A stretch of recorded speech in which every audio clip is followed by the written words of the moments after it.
એ નડે ન કોઈ સિગ્નલ.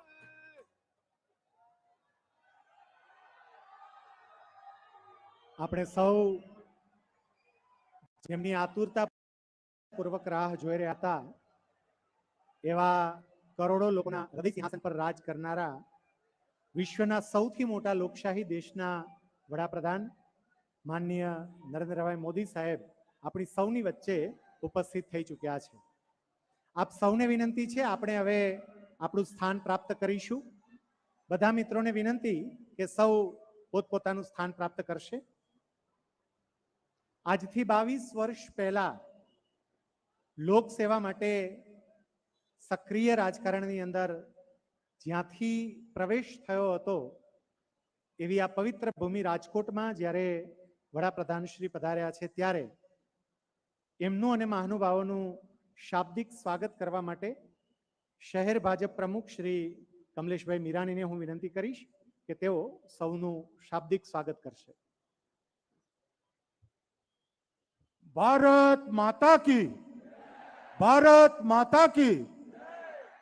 આગામી વિધાનસભાની ચૂંટણી અંતર્ગત આજના વિજય સંકલ્પ સંમેલનમાં ઉપસ્થિત કે જેમણે પોતાની રાજકીય કારકિર્દીની પ્રથમ ચૂંટણી આ રાજકોટ ખાતેથી લડ્યા હતા અને રાજકોટનો અપાર પ્રેમ, સ્નેહ, ઊપ અને લાગણી જેમને મળી હતી એવા દેશના લોકનાયક વડાપ્રધાન આદરણીય શ્રી નરેન્દ્રભાઈ મોદી સાહેબ, ગુજરાતના પૂર્વ મુખ્યમંત્રી આદરણીય શ્રી વિજયભાઈ રૂપાણી સાહેબ, એવા જ કર્ણાટકના પૂર્વ રાજ્યપાલ આદરણીય શ્રી વજુભાઈ વાળા સાહેબ, આપણા રાજકોટના લોકલાડીલા સાંસદ આદરણીય શ્રી મોહનભાઈ કુંડારિયા, આદરણીય શ્રી રામભાઈ મોકરિયા, પ્રદેશ ઉપાધ્યક્ષ ભાઈ શ્રી ડોક્ટર ભરતભાઈ બોગરા, પ્રદેશ મંત્રી શ્રી બીનાબેન આચાર્ય, એવા જ આપણા રાજકોટના લોકલાડીલા મેયર ડોક્ટર પ્રદીપભાઈ ડવ, એવા જ આપણા રાજકોટના લોકપ્રિય ઉમેદવારશ્રીઓ જેને 8મી તારીખે આપણે ધારાસભ્ય તરીકે સંબોધશું એવા વિધાનસભા 59ના આદરણીય શ્રી ઉદયભાઈ કાનગડ,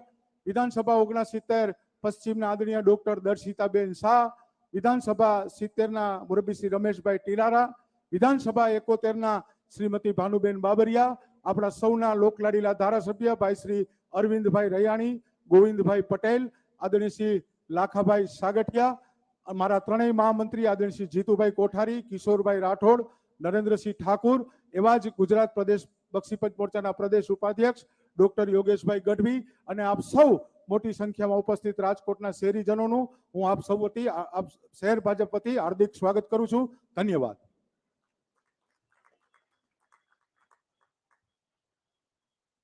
માનનીય પ્રધાનમંત્રી શ્રી અને સૌ મહાનુભાવો સાથે આપ સૌનું શાબ્દિક સ્વાગત કર્યું.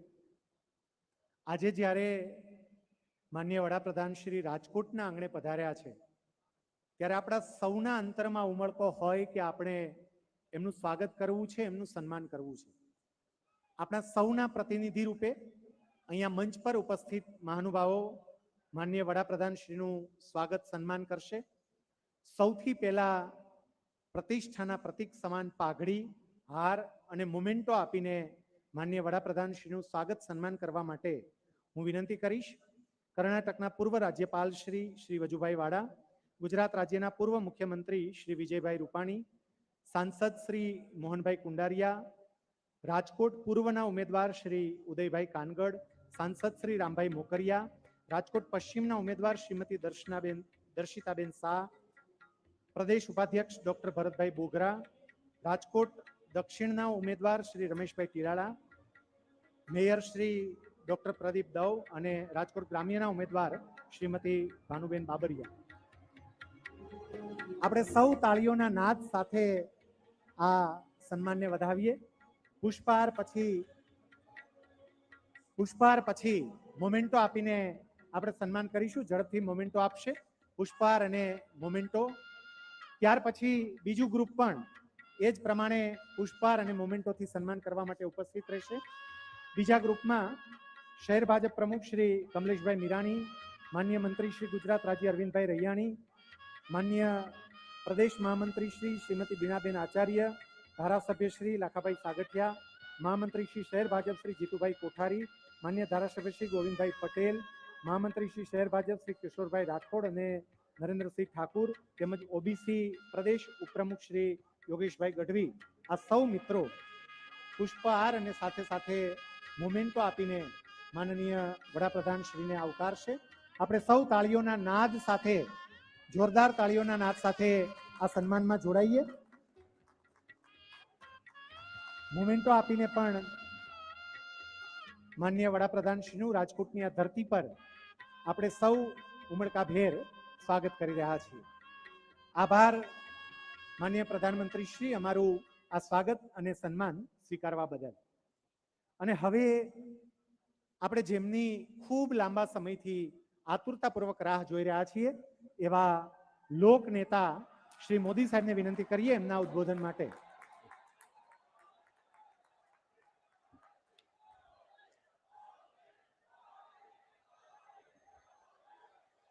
भारत माता की, भारत माता की।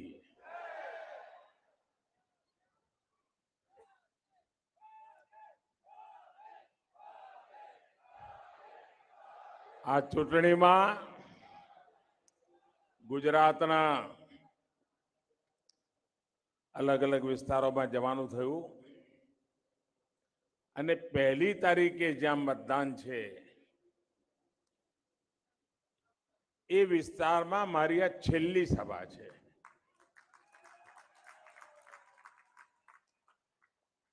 પરંતુ આ સભાઓ દરમિયાન ગુજરાતના નાગરિકોના મને જે દર્શન કરવા મળ્યા છે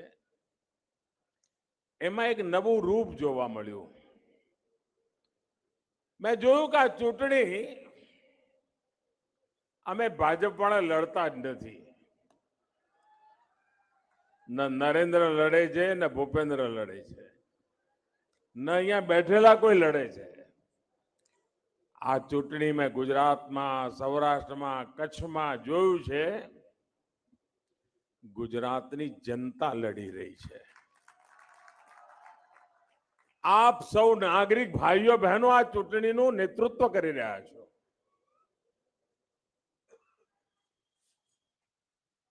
અને જ્યાં ગયો છું ત્યાં માતાઓ, બહેનો, જવાનિયાઓ, જે જુવાળ જોવા મળ્યો છે, જે મંત્ર ગુંજી રહ્યો છે અને જે રાજનીતિના વિશ્લેષકો છે, કોમેન્ટેટર છે, એમને હવે મથામણ એ થવા માંડી છે કે ભાઈ આટલા બધા વર્ષ સુધી સત્તામાં રહ્યા પછી પણ આ ગુજરાતની જનતાનો આવો અભૂતપૂર્વ પ્રેમ છે, એનું કારણ શું છે? એમના માટે ચિંતાનો વિષય થઈ ગયો છે, ચર્ચાનો વિષય થઈ ગયો છે. ગઈકાલે હું સુરતમાં હતો સાંજે. સુરતમાં જે જનસાગરના દર્શન મેં કર્યા છે, થોડા દિવસ પહેલા રાજકોટ આવ્યો, જે રોડ શો રાજકોટે કરી બતાવ્યો હતો, આમાંથી પ્રેરણા લઈને સુરતે જનતાનો પ્રેમ, જનતાના આશીર્વાદ, આ ચૂંટણી પરિણામો નક્કી કરી દીધેલા છે. અને જ્યાં ગયો છું ત્યાં એક જ વાત કાને પડે છે, એક જ સૂર સંભળાય છે, ફિર એક બાર, ફિર એક બાર, ફિર એક બાર, ફિર એક બાર, ફિર એક બાર. ભાઈઓ બહેનો, જે લોકો ગુજરાતને જાણતા નથી, ગુજરાતને સમજતા નથી, એમને કદાચ અંદાજ નહીં હોય કે આજે ગુજરાત જે ઊંચાઈ પર પહોંચ્યું છે એની પાછળ ગુજરાતે કેટલી તપસ્યા કરી છે, ગુજરાતે કેટલા સંઘર્ષ કર્યા છે, ગુજરાતે કેટલી મુસીબતોનો મુકાબલો કર્યો છે અને કેટલા બધા અન્યાય સહન કર્યા છે, કદાચ એમને અંદાજ નહીં હોય. ભારતીય જનતા પાર્ટી જમીનથી જોડાયેલી પાર્ટી છે, સામાન્ય માનવીની વચ્ચેથી ઊભી થયેલી પાર્ટી છે, વિચારને ભરેલી પાર્ટી છે, વ્યક્તિથી મોટા દલ और दल से बड़ा देश ये संस्कार લઈને મોટી થયેલી પાર્ટી છે અને એના કારણે જનતા જનાર્દનની વચ્ચે જીવનારા જુજુમનારા અમે લોકો રહ્યા છે. મારું તો સૌભાગ્ય છે, મારી તો કોઈ રાજકીય કારકિર્દીની દુનિયા જ નહોતી. આ રાજકોટે મને બોલાયો, પહેલી વાર મને ધારાસભ્ય બનાવ્યો. આ રાજકોટની માટીનું ઋણ તો હું ક્યારેય ન ચૂકવી શકું ભાઈ, એટલું બધું મારા માથે તમારું કર્જ છે. જે રીતે ભારતીય જનતા પાર્ટી સામાન્ય માનવીના એના મનને જાણે છે, ગુજરાતની તાસીરને જાણે છે, એના કારણે ભારતીય જનતા પાર્ટીની નીતિ, રીતિ, નિયત એ ગુજરાતની જનતાના ભાજપ માટેના વિશ્વાસને અતૂટ કરતી જાય છે. ભાઈઓ બહેનો, 75 વર્ષ આઝાદીના થયા, આપણે અહીં સુધી પહોંચ્યા છીએ. પરંતુ હવે આપણે એક રન નથી કરવાનો ભાઈ. હવે આપણે તો સેન્ચુરીથી ઓછું કઈ જ નહીં. અને એટલા માટે ગતિ તેજ કરવી પડે. 25 વર્ષમાં રાજ્યને એક વિકસિત રાજ્ય બનાવવું છે, આત્મનિર્ભર રાજ્ય બનાવવું છે. અને આ વખતના ભૂપેન્દ્રભાઈ સરકાર અને ભારતીય જનતા પાર્ટીએ જે મેનિફેસ્ટો આપ્યો છે, જે સંકલ્પ પત્ર આપ્યું છે, એમાં પણ તેજ ગતિથી આગળ વધવાનું, ઊંચો કૂદકો મારવાની તૈયારી, એની દિશામાં આપણે આગળ વધવા માંગીએ છીએ. અર્થવ્યવસ્થાનો વિસ્તાર, ભારતીય જનતા પાર્ટીની સરકાર આજે દેશની અર્થવ્યવસ્થાને જે મજબૂતી આપી છે, એ મજબૂતી અભૂતપૂર્વ છે. રાજકોટના સુજ્ઞજનો અહીંયા બેઠા છે, ત્યારે આ વાતને સમજશે, સારી રીતે સમજશે. કદાચ આ વોટ લેવા વાળી તું મેમા વાળી વાત નહીં લાગે, પણ હું જે વાત કરું છું એનું મહાત્મા અનેક ગણું છે. કોંગ્રેસનું રાજ્ય 10 વર્ષ રહ્યું મારા આવતા પહેલા. 10 વર્ષમાં શું થયું? કોંગ્રેસ જ્યારે સત્તા પર આવી હતી 2004માં, ત્યારે દેશની વ્યવસ્થા, અર્થવ્યવસ્થા દુનિયામાં 11મા નંબર ઉપર હતી. 11 નંબર ઉપર. અને દેશમાં પ્રધાનમંત્રી શ્રી પોતે એક બહુ મોટા અર્થશાસ્ત્રી પણ રહ્યા છે. યુપીએની સરકારને 10 વર્ષ મળ્યા અને 10 વર્ષ દરમિયાન એમણે જે કંઈ કર્યું એનું પરિણામ એ આવ્યું કે આપણે 11 નંબરથી 10 નંબર પર પહોંચ્યા. દુનિયાની અંદર ભારતની ઇકોનોમી 11 નંબરથી 10 નંબર પર આવતા આવતા યુપીએની કોંગ્રેસની સરકારને 10 વર્ષ લાગ્યા. પછી તમે આ એક ચા વાળાને બેસાડ્યો.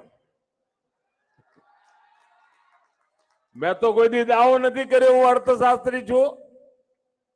મારો દાવો એવો છે, મારો આ દેશની જનતા જનાર્દનની શક્તિ પર વિશ્વાસ જબરદસ્ત છે.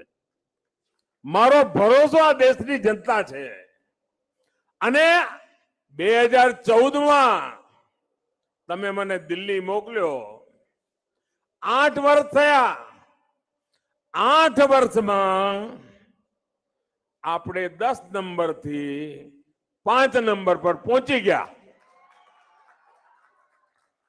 એ કોંગ્રેસની સરકાર 11માંથી 10 પર આવી. 10 વર્ષમાં આપણે 8 વર્ષમાં 10માંથી 5 પર આવ્યા.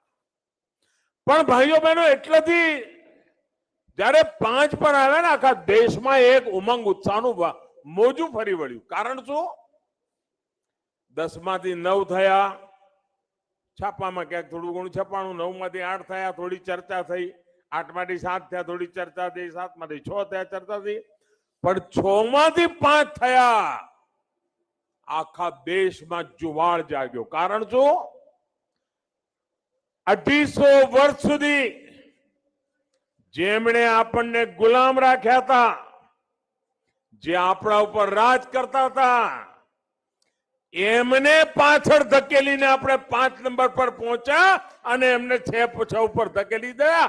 એનો આનંદ આ દેશને હતો. ભાઈઓ બહેનો, દેશ માટે જ્યારે જીવતા હોઈએ, દેશ માટે કંઈક કરવાનું જ્યારે જનૂન હોય ને, ત્યારે આવા પરિણામ આવતા હોય છે. તમને જાણીને આનંદ થશે ભાઈઓ. એન્જિનિયરિંગ ઉદ્યોગનું આ મોટું કેન્દ્ર છે, એમને તો ગૌરવ થાય. એક્સપોર્ટની બાબતમાં દેશ આઝાદ થયા પછીના બધા રેકોર્ડ કોઈએ તોડ્યા હોય તો આપણી સરકારે તોડ્યા છે. અને આજે એક્સપોર્ટમાં આપણું ભારત નંબર 1 પહોંચી ગયું છે ભાઈઓ. આજે આખી દુનિયામાં મેન્યુફેક્ચરિંગ માટે ભારતમાં આવવાની હોડ લાગી છે. હોડ. બધાને એમ થાય છે કે ભારતમાં જઈને ઉદ્યોગ ધંધો કરવો છે. કારણ અહીંયા સ્કિલ મેન પાવર છે, ટેલેન્ટેડ મેન પાવર છે. દુનિયાના લોકોને ભારતના યુવકોની શક્તિ માટે આકર્ષણ પેદા થયું છે. ભારતની અંદર વિકાસ માટેની જે આકાંક્ષા જાગી છે, એમાં એમને એમની પ્રગતિ દેખાઈ રહી છે. એક જમાનો હતો આ ગુજરાતમાં સાયકલ નહોતી બનતી ભાઈઓ. આજે ગુજરાત હવાઈ જહાજ બનાવવાની દિશામાં આગળ વધી રહ્યું છે. સાયકલ થી લઈને હવાઈ જહાજ સુધી ગુજરાતમાં બને, મોબાઈલ થઈને મશીન ગન સુધી આજે ભારતમાં બને, એના માટે આપણે કામ કરી રહ્યા છે. અને જ્યારે મેન્યુફેક્ચરિંગની દુનિયાની તાકાત વધે, ઉદ્યોગોની સામર્થ્ય વધે, એનો સીધો લાભ અમારા રાજકોટને મળે. કારણ રાજકોટે એન્જિનિયરિંગ ઉદ્યોગમાં પોતાની એક તાકાત પુરવાર કરી છે. રાજકોટે પોતાનું સામર્થ્ય બતાવ્યું છે. રાજકોટ જોત જોતામાં કેટલું આગળ નીકળી શક્યું છે એ રાજકોટે બતાવ્યું છે. અને એના કારણે આજે ઓટોમોબાઈલ હબ, સ્પેર પાર્ટ ક્યાંથી? તો કે રાજકોટથી જાય. આ રાજકોટની તાકાત છે. અને એના કારણે ભારતની અંદર મોટા પાયા પર વિદેશી મૂડીરોકાણ, વિદેશી ટેકનોલોજી ટ્રાન્સફર અને ભારત ઔદ્યોગિક ક્ષેત્રે હરણફાળ ભરે એ દિશામાં કામ ચાલી રહ્યું છે. ભાઈઓ બહેનો, ડિજિટલ ઇન્ડિયાની મૂવમેન્ટ લઈને આપણે ચાલ્યા. 2G, 4G, 5G વિકસિત ભારત બનાવવા માટે ભારતની બીજા દેશો પર નિર્ભરતા સમાપ્ત થવી જોઈએ, એટલું જ આવશ્યક છે. આપણે બધા જાણીએ છીએ, જ્યારે 2G આવ્યું, 3G આવ્યું, 4G આવ્યું, અને આ બધું બહારથી આવ્યું. આખી ટેકનોલોજી બહારથી આવી અને એની જોડે જોડે ગોટાળા આવ્યા. 2G ના ગોટાળા તો ખબર જ છે આપણને, કેવા કેવા ખેલ થયા. પણ ભાઈઓ બહેનો, આ નવું હિન્દુસ્તાન છે. હિન્દુસ્તાનનો મિજાજ બદલાણો છે. હિન્દુસ્તાનના સંકલ્પોની તાકાત વધી છે. અને એના કારણે 2G, 3G, 4G ભલે બહારથી લાયા હોય, પણ 5G પર ડંકો ભારતનો લાગ્યો. ભારતમાં ટેકનોલોજી બની અને 5G આજે ભારતમાં ખૂબ તેજ ગતિથી 5G નો વિસ્તાર થઈ રહ્યો છે. અને મને આનંદની વાત છે કે ગુજરાતની નીતિઓને કારણે, ગુજરાત સરકારની પ્રોએક્ટિવ પોલિસીના કારણે, ગુજરાત સરકારની દીર્ઘદ્રષ્ટિને કારણે આ દેશમાં ગુજરાત પહેલું રાજ્ય છે જેના ડિસ્ટ્રિક્ટ હેડક્વાર્ટર સુધી 5G ની સેવાઓ શરૂ થઈ ગઈ છે. અને 5G નાના નાના ઉદ્યોગો, આરોગ્ય ક્ષેત્ર, શિક્ષણ ક્ષેત્રે અભૂતપૂર્વ પરિવર્તન લાવનારી છે. ઘણીવાર મને લોકો પૂછે કે સાહેબ અમને તો બહુ લાંબી સમજણ પડતી નથી, આ 5G શું છે? મેં એમને કહ્યું તને મોબાઈલ તો તું વાપરે છે ને? કે હા વાપરું છું. મેં કહ્યું તારું 4G હોય ને તો સમજ એક તારી પાસે સાયકલ છે, અને 5G હોય ને તો સમજ એક તારી પાસે વિમાન છે. આટલો બધો ફરક છે આ ટેકનોલોજીમાં. એક મોટી શક્તિ 5G ના કારણે દેશના યુવકોને એમ્પાવર કરવામાં, દેશના શિક્ષણમાં ક્રાંતિ કરવામાં અનેક રીતે એની એક મોટી તાકાત ઉભી થવાની છે. અને આના કારણે લોજિસ્ટિકમાં સુધાર થશે, મેન્યુફેક્ચરિંગ થી જોડાયેલા ઉદ્યોગોમાં એફિશિયન્સી વધશે, ક્વોલિટીમાં આસમાન જમીનનું અંતર આવશે. અને આજે હું રાજકોટના લોકોને બરાબર જાણું છું. 2G ગોટાળો એ કરનારી કોંગ્રેસ હતી, અને આજે મારો દેશ કોઈ પણ પ્રકારના ગોટાળા વગર 5G ના સપના જુએ છે, 5G ની દિશામાં આગળ વધે છે. ભાઈઓ બહેનો, તમે દુનિયાના કોઈ પણ દેશમાં જાઓ, મોબાઈલ ફોન ખૂબ મોંઘા છે. ઇન્સ્ટ્રુમેન્ટ એટલું નહીં, દર મહિનાનું જે વપરાશનું બિલ આવે ને એ પણ તમારા આવી જાય એવું બિલ આવતું હોય છે. હમણાં 22 દેશોના યુવકો ભારત આવ્યા હતા, અને ભારતના પણ એટલા જ યુવકો એમની સાથે મળ્યા હતા. બંને બાજુ 200 વિદ્યાર્થીઓ ભેગા થયા હતા, અને હેકેથોન હતું. ટેકનોલોજી દ્વારા સમસ્યાઓના સમાધાન માટે ભેગા થયા હતા. જ્યારે એમણે 36 કલાક કામ કર્યું અને એમણે જોયું કે ભારતમાં તો કોઈ નજીવી કિંમતે ડેટા ઉપલબ્ધ થાય છે, નજીવી કિંમતે ઓનલાઈન કામ કરી શકાય છે. એમના માટે આશ્ચર્ય હતું. દુનિયાના કોઈ દેશે કલ્પના નથી કરી. આજે હિન્દુસ્તાનમાં દુનિયામાં સસ્તામાં સસ્તો ડેટા એ આપણા ભારતમાં છે. કોંગ્રેસના રાજમાં એવું કશું જ શક્ય નહોતું ભાઈઓ. આજે તો ટેલિફોન તમે કરો ને સગાવાલાના કે વિદેશમાં, લગભગ મફતમાં ફોન થાય છે. પહેલા તો ઘરમાં ફોન હોય ને એનો ખર્ચો કરો તો એમ રહે કે ભાઈ ટાઈમ વધારે થયો, ફોન મૂકી દે, નકમ બિલ મોટું આવશે. આજે તો મિત્રો જોડે, સાથીઓ જોડે, સગાવાળા જોડે, મા બાપ થી દૂર રહેતા હોય તો લાંબી વાત કરો મફતમાં. અને ઇન્ટરનેટનો ઉપયોગ પણ જે કરતા હોય તો વધુમાં વધુ ઇન્ટરનેટનો ઉપયોગ કરનારું બિલ આવે 300 કે 400 રૂપિયા. અને ભાઈઓ યાદ કરજો તમે, જો કોંગ્રેસની સરકાર હોત તો આજે તમારા મોબાઈલ ફોનનું 1 મહિનાનું બિલ એમના સમયમાં જે ભાવ હતા એ ભાવે હું ગણું તો 3 થી 4 હજાર રૂપિયા તમારું મોબાઈલનું ફોન બિલ આવત. આ મોદી સરકાર છે, આ તમારા 3-4 હજાર રૂપિયા તમારા ખિસ્સામાં બચાવવાનું કામ કર્યું નીતિઓ દ્વારા. સરકારનો ખજાનો ખાલી કરીને નહીં, રૂપિયા લૂંટાવી દઈને નહીં, નીતિઓ એવી બનાવી વ્યવસ્થાઓ એવી કરી, ટેકનોલોજી એવી લાવ્યા કે જેના કારણે સામાન્ય માનવી આજે શાકભાજી વેચવા વાળો પણ મોબાઈલ લઈને ઉભો છે. એ શક્ય બન્યું છે ભાઈઓ.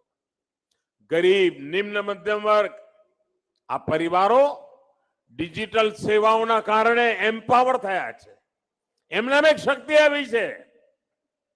અને આ ટેકનોલોજીનો મેં જે મોટામાં મોટો ઉપયોગ કર્યો છે ભાઈ, મેં ભ્રષ્ટાચારનો મૃત્યુઘંટ વગાડવા માટે આ ટેકનોલોજીનો ભરપૂર ઉપયોગ કર્યો છે. ભારતીય જનતા પાર્ટીની સરકાર, હું જયારે ગુજરાતમાં હતો ત્યારે પણ અને આજે પણ ટેકનોલોજીનો ઉપયોગ કરીને ભ્રષ્ટાચારને કેવી રીતે ખતમ કરી શકાય છે એ આપણે કરી બતાવ્યું. અને હમણાં હું ઇન્ડોનેશિયા બાલીમાં ગયો હતો. ત્યાં બધા દુનિયાના બધા સમૃદ્ધ દેશના લોકોની જોડે સ્વાભાવિક વાત થાય. મોબાઈલ ફોન અને આ ડિજિટલ ટેકનોલોજીનો સામાન્ય માનવી અને ગવર્નન્સમાં કેવી રીતે ઉપયોગ થાય એની ઝીણી ઝીણી વાતો જાણવા માટે એ ખૂબ ઉત્સાહિત હતા. આપ જુઓ, આપણે ભારતમાં મોબાઈલ, જનધન અને આધાર નંબર, જનધન એકાઉન્ટ અને મોબાઈલ ફોન, આ એક ત્રિશક્તિ છે. આ ત્રિશક્તિથી આપણે ડાયરેક્ટ બેનિફિટ ટ્રાન્સફર, એટલે સીધા જેને પૈસા મળવા જોઈએ એના ખાતામાં જ સીધા પૈસા જમા થઈ જાય, વચ્ચે કોઈ નહીં. એક પ્રધાનમંત્રી હતા આપણા દેશમાં, એમણે એમ કહ્યું હતું કે હું દિલ્હીથી ₹1 મોકલું તો 15 પૈસા જ પહોંચે છે. આજે તમે એવો પ્રધાનમંત્રી બનાવ્યો છે કે ₹1 મોકલે 100 પૈસા એના ખાતામાં જમા થાય છે.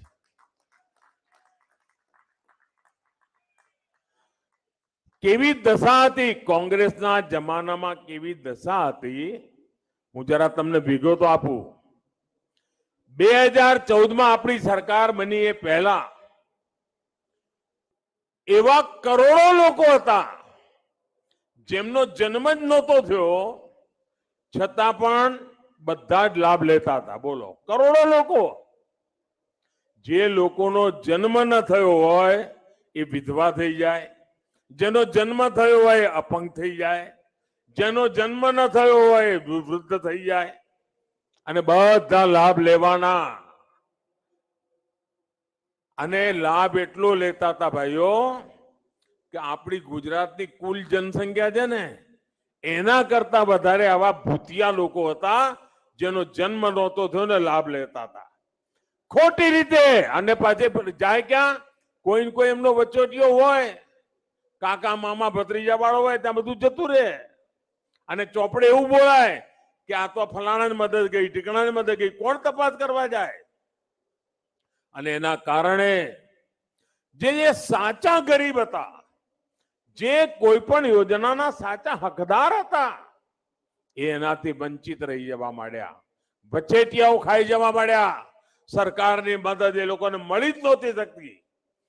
ભારતીય જનતા પાર્ટીની સરકાર બન્યા પછી 9 કરોડ કરતા વધારે આવા ભૂતિયા નામ આપણે શોધી કાઢ્યા અને એમને દસાડા દફતરમાંથી બહાર કાઢ્યા.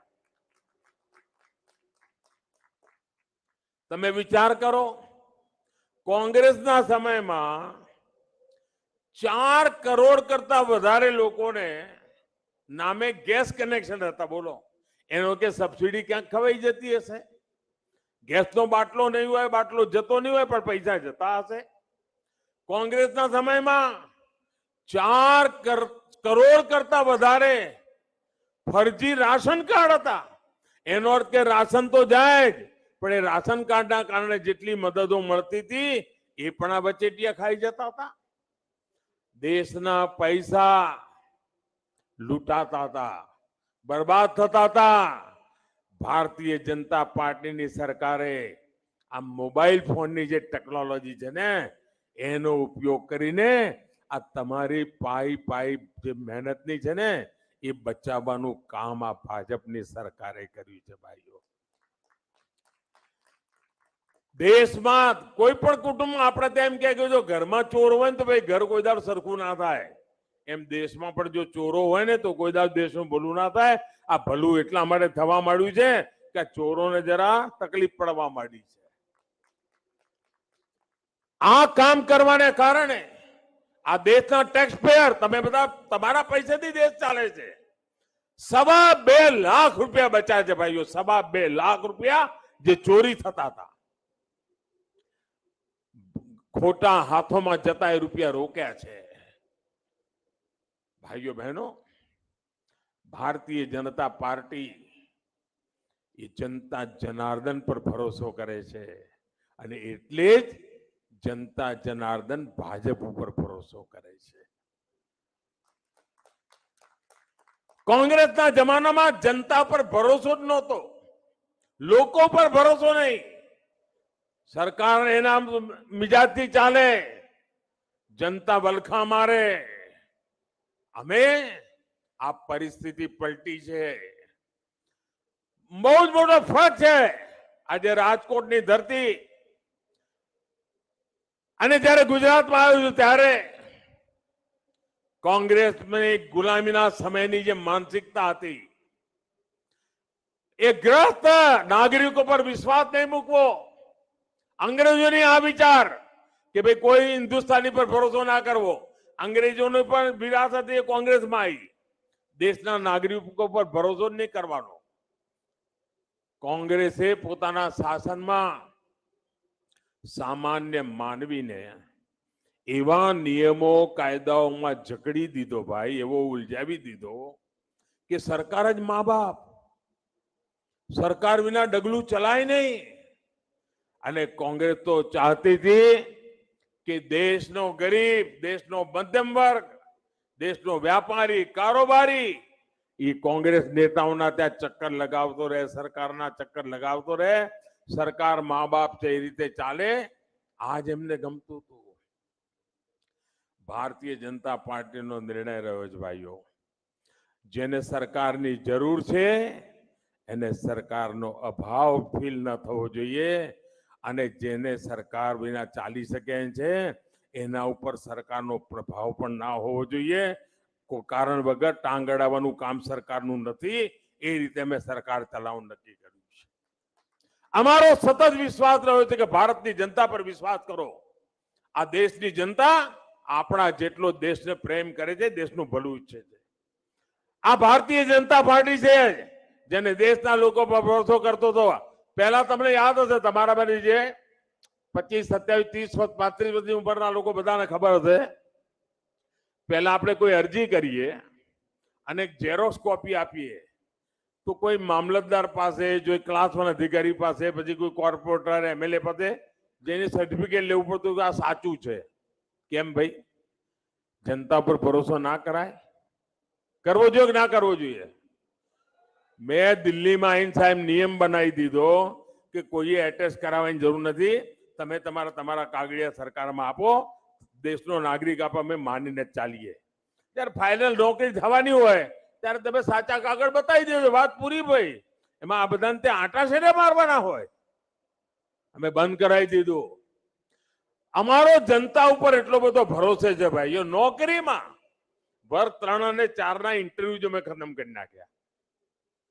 તમારી પાસે પરીક્ષાઓ થયેલી છે, 10માની પરીક્ષા થઈ છે, 12માની પરીક્ષા થઈ છે, ડ્રાઇવિંગનું લાયસન્સ છે, બધું છે.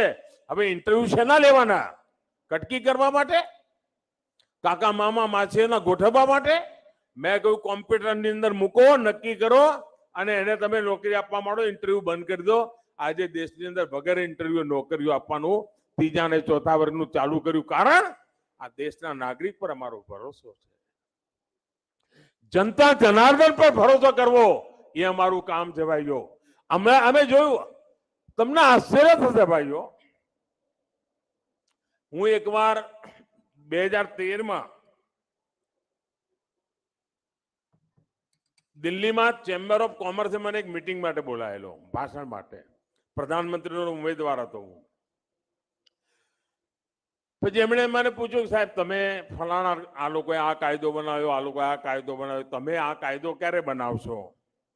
મારો વારો આવ્યો બોલવાનો. મેં કહ્યું હું કાયદા બનાવવા માટે નથી આવ્યો, હું બનાવેલા કાયદા ખતમ કરવાનું કામ કરીશ. અને મેં કહ્યું હું રોજ એક કાયદો ખતમ કરવાનો વિચાર કરું છું, રોજ એક કાયદો ખતમ કરવું. તો બધાને આશ્ચર્ય થયું સભામાં. પણ મારા આજે ગર્વ સાથે કરવું છે કે મેં 5 વર્ષની અંદર 1500 કાયદા ખતમ કરી નાખ્યા, જે બિનજરૂરી લોકો પર બોજ બની ગયા હતા. જનતા ઉપર બોજ કેમ ભાઈ? મારો જનતા પર ભરોસો તો મેં કાયદા બધા કાઢી નાખ્યા. લોકોને કહ્યું ભાઈ તમારા પર મને ભરોસો, તમે આગળ વધો. 40,000 જેટલી એવી કમ્પ્લાયન્સીસ હતી. એટલે તમે એક અરજી કરો કોઈ કહેવાય, પછી કે આ મોકલો, પેલું મોકલો, આ માગે, પેલું માગે. પછી તમે એગ્રીકલ્ચર ડિપાર્ટમેન્ટ આપ્યું હોય તો પછી ઉદ્યોગ વાળો બીજું માગે, ઉદ્યોગ વાળા આપ્યું છે ત્રીજું માગે. જાત જાતના કમ્પ્લાયન્સીસ. બોલો, તમને આશ્ચર્ય થશે ભાઈઓ, કોંગ્રેસે કેવી સરકાર ચલાવી હતી. મેં આવીને 40,000 કમ્પ્લાયન્સીસ ખતમ કરી નાખ્યા. દેશના સામાન્ય માનવીને આ બધા બોજમાંથી મુક્ત કરી દીધો. વેપારીઓ, કારોબારીઓ પર અમારો ભરોસો. એટલે અમે કંપની એક્ટની અંદર એવા કાયદા હતા કે વાત વાતમાં જેલમાં નાખવાના. હું તમને એક કાયદો કહું, તમને જાણીને આશ્ચર્ય થશે. આપણા દેશમાં એક એવો કાયદો હતો કે તમારું કારખાનું હોય અને તમારા કારખાનાના સંડાસ બાથરૂમને જો 6 મહિનાની અંદર તમે ચૂનો ના કરાયો હોય, ધોળાયું ના હોય, તો માલિક જેલમાં જાય. બોલો, હવે આ કામ સરકારનું છે, જેલમાં પૂરવાનું. મેં અનેક કાયદા એવા શોધી કાઢ્યા, કારણ વગર લોકોને રંજાડવા વાળા, જેલમાં પૂરવા વાળા. એ બધા કાયદા ખતમ કરવા બેઠો છું. અનેક કાયદા ખતમ કર્યા છે ને હજુ એ મારું તમને કેવું છે, વેપાર ઉદ્યોગ છોટા મોટા માણસોને ધ્યાનમાં આવતું હોય કે આ કાયદાના કારણે તકલીફ પડે, મને લખી મોકલજો, હું ખતમ કરીને રહીશ.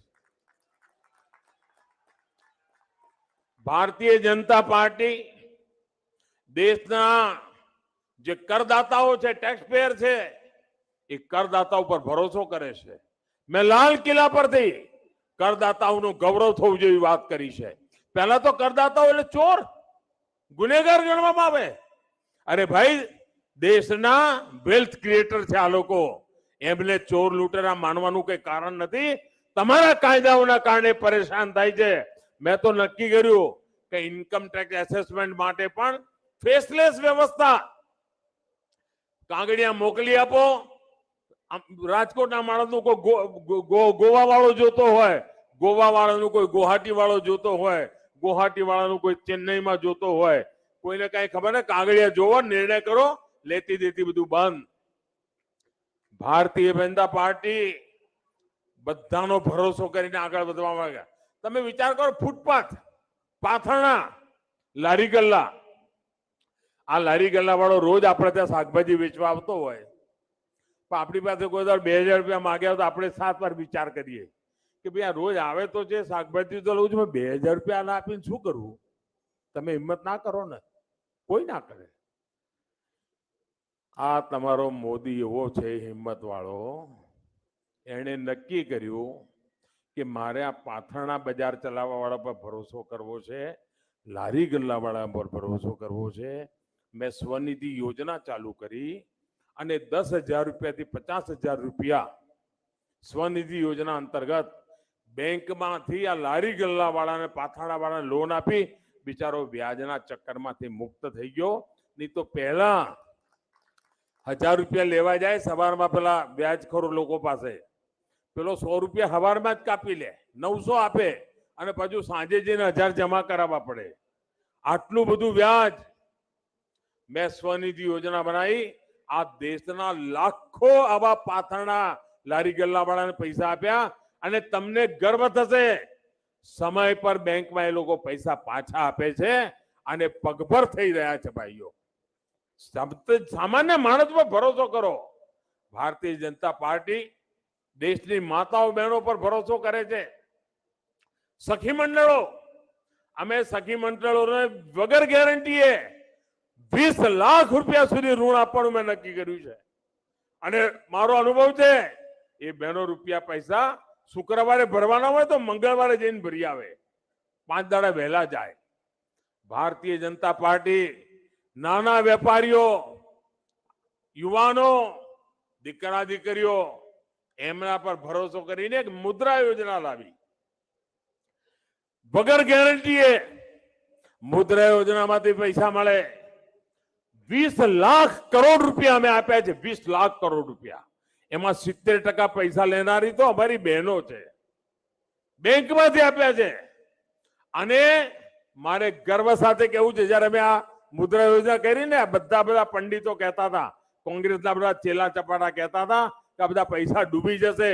મારે આજે ગર્વ સાથે કહેવું છે કે આ નાના નાના માણસોને આપેલી રકમો બેંકમાં સમયસર જમા થઈ રહી છે અને બેંકને કોઈએ લૂંટવાનું કામ નથી કર્યું. ભાઈઓ, ગરીબ માણસમાં ભરોસો કરો, દેશના નાગરિક પર ભરોસો કરો. આ અમારી રાજકારણની પદ્ધતિ છે અને એના કારણે દેશ અમારા પર ભરોસો કરે છે. અને એટલા માટે ભરોસાની સરકાર એટલે ભાજપની સરકાર. આજે મુદ્રા યોજનાની સફળતા, મધ્યમ વર્ગનો માનવી, ગરીબ માનવી, એને જે રીતે આખો વહીવટમાં પારદર્શિતા લાવી, સમયસર બેંકોને પૈસા ચૂકવ્યા, એના કારણે એની ટીકા કરવા વાળાના ચહેરા લટકી પડ્યા છે. ભારતીય જનતા પાર્ટીની સરકાર ગરીબ અને મધ્યમ વર્ગની ચિંતા કરનારી સરકાર છે. આ એવું રાજકીય પક્ષ છે કે જેને શહેરી ગરીબો અને શહેરી મધ્યમ વર્ગ એના માટે મોટા પાયે પર કામ ઉપાડ્યું છે. મધ્યમ વર્ગના સપનું હોય છે પોતાનું ઘરનું ઘર હોય, બાંધી રકમની આવક હોય, ઘરનું ઘર બને.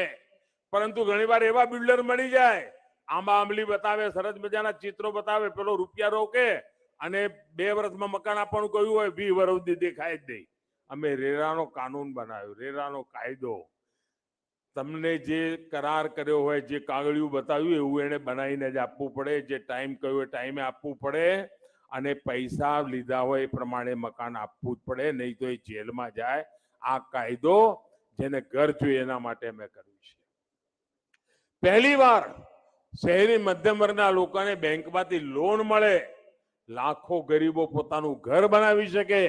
મધ્યમ વર્ગનો ઘર, શહેરી મધ્યમ વર્ગ, શહેરમાં રહેવાવાળા લાખો ગરીબો આજે એનો લાભ લઈ રહ્યા છે. રાજકોટ શહેરની અંદર ગરીબો માટે આધુનિક કોલોની તમે જોઈ હશે. અમે નવામાં નવી ટેકનોલોજી લાઈન બનાવી. આજે જોવા જાય છે લોકો સસ્તા ઘર, આધુનિક ઘર અને તેજ ગતિથી કેવી રીતે બને એ અમે રાજકોટની અંદર પ્રોજેક્ટ કરીને બધી અપાયું છે. મધ્યમ વર્ગનો માનવીને પણ ગમે એવા મકાનો આ ડબલ એન્જિનની સરકાર બનાવી છે. અને ઘર બનાવવા માટે લોન, વ્યાજમાં છૂટ અને ટેક્સમાં પણ છૂટ, તાકે મધ્યમ વર્ગનો માનવી પોતાનું ઘર બનાવી શકે. ભાઈઓ બહેનો, આ દેશમાં બધું બન્યું છે શેના કારણે? આ બધો બદલાવ આવ્યો શેના કારણે? શેના કારણે બદલાવ આવ્યો? હું તમને પૂછું છું ભાઈ, શેના કારણે બદલાવ આવ્યો? શોના કારણે? મોદીના કારણે નહીં. આ બદલાવ આવ્યો છે તમારા વોટના કારણે. તમારા વોટની તાકાત છે એના કારણે બદલાવ આવ્યો. કારણ તમે સાચી સરકાર ચૂંટી, સાચા લોકોને ચૂંટ્યા, સાચા કામ માટે ચૂંટ્યા અને એના કારણે આજે સૌરાષ્ટ્રની અંદર પાણીના સંકટમાંથી મુક્તિ આવી. કારણ તમારા વોટની તાકાત છે. આજે સૌરાષ્ટ્રમાં પાણીની ટ્રેનો લાવવી પડતી હતી, ટેન્કરો લાવવા પડતા હતા, એમાંથી મુક્તિ મળી કારણ તમારા વોટની તાકાત હતી. આખા સૌરાષ્ટ્રને નર્મદાનું પાણી પહોંચ્યું કારણ તમારા વોટની તાકાત હતી. સરદાર સરોવર બાંધની ઊંચાઈ વધી કારણ તમારા વોટની તાકાત હતી. તમારા એક વોટની તાકાતના કારણે કાયદો વ્યવસ્થા સુધરી અને એના કારણે છાસવાડે થતા હુલ્લડો બંધ થયા, કાનૂન વ્યવસ્થાની સુધરી. તમારા વોટની તાકાત હતી. એક સમય હતો વાર તહેવારે લોકો રંજાડતા હતા, રાજકોટ પણ એમાં બાકાત નહોતું. એ અનિશ્ચિતતાઓની મુક્તિ મળી કારણ કે તમારા વોટની તાકાત હતી. તમારા વોટની તાકાત હતી. આપે એક ભારતીય જનતા પાર્ટીને મોકો આપ્યો અને મોકો આપ્યોનું પરિણામ હતું કે એના સુખદ પરિણામો આજે આપણી સામે છે. રાજકોટને કનેક્ટિવિટીનો લાભ મળે, શહેરની અંદર કનેક્ટિવિટી વધુ સારી થાય, આરોગ્યની સુવિધાઓ વધે, જીવન કારોબાર આસાન બને એના માટે અને હવે રાજકોટમાં બહુ મોટું ભવ્ય એરપોર્ટ બની રહ્યું છે ભાઈઓ. આખા સૌરાષ્ટ્રને કામ આવે એવું કામ થઈ રહ્યું છે. 8 વર્ષ પહેલા દેશમાં એ દિલ્હીની એમ્સની ચર્ચા થતી હતી, આજે રાજકોટની એમ્સ બનાવી રહ્યા છે. રાજકોટમાં એમ્સ આખા ગુજરાત અને સૌરાષ્ટ્રના આરોગ્ય માટે ઉપયોગી થાય એ દિશામાં આપણે કામ કરી રહ્યા છે અને એનો લાભ અહીંના જવાનિયાઓને મળવાનો છે, અહીંના લોકોને મળવાનો છે. ભાઈઓ બહેનો, વિકાસ અનેક દિશામાં કરવાનું કામ જ્યારે ગુજરાત ભાજપની સરકાર કરતી હોય, કેન્દ્રની ભાજપની સરકાર કરતી હોય, સેવા ભાવથી કરતી હોય, સમર્પણ ભાવથી કરતી હોય, લોક કલ્યાણ માટે કરતી હોય, ત્યારે ભાઈઓ બહેનો આ ચૂંટણીમાં તમે જે નિર્ધાર કર્યો છે ફરી એકવાર ભારતીય જનતા પાર્ટીની સરકાર બનાવવાનો, એના માટે તો હું તમારો આભાર માનું જ છું. પણ મારે આ વખતે કેટલાક રેકોર્ડ તોડવા છે. તોડશો ભાઈઓ? તોડશો? આ વખતે વધુમાં વધુ મતદાન થવું જોઈએ. દરેક પોલિંગ બુથમાં વધુમાં વધુ મતદાન કરાવશો? અને બધા જ પોલિંગ બુથમાં ભારતીય જનતા પાર્ટી વિજય થાય એની ચિંતા કરશો? જરા બધાનો અવાજ આવો છે, હાથ ઉપર કરીને બતાવો. કરશો? પાકે પાયે કરશો?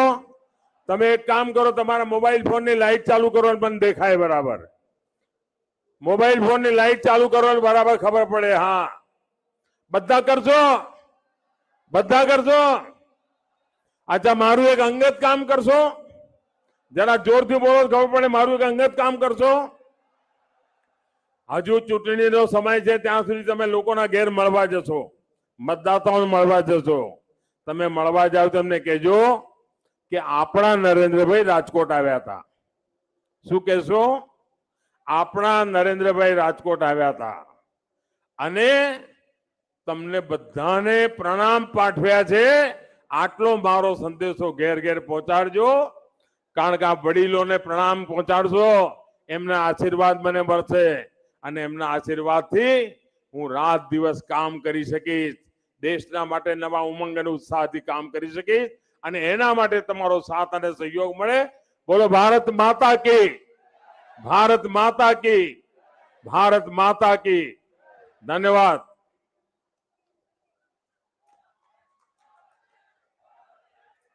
માનનીય વડાપ્રધાન શ્રીનો ખૂબ ખૂબ આભાર એમના આ ઉદ્બોધન બદલ.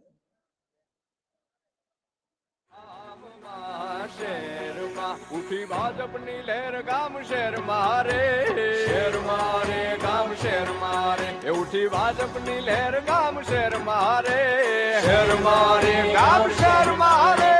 ગુજરાત છે મક્કમ, ગુજરાત છે મક્કમ, ભાજપ સાથે અડીખમ. ગુજરાત છે મક્કમ, ગુજરાત છે મક્કમ, ભાજપ સાથે અડીખમ.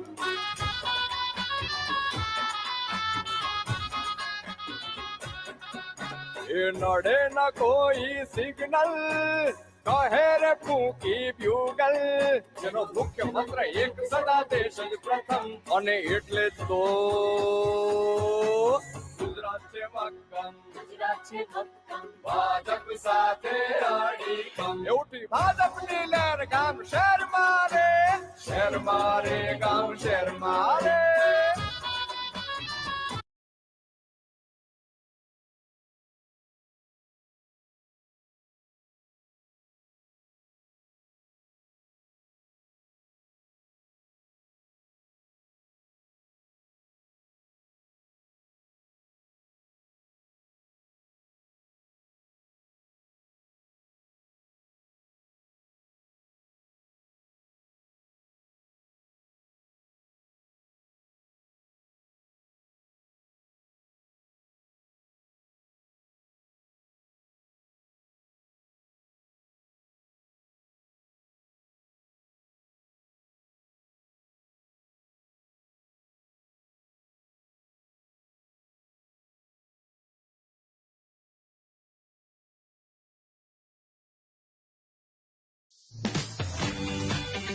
Get your pizza delivered piping hot in 20 minutes guaranteed, or it's free.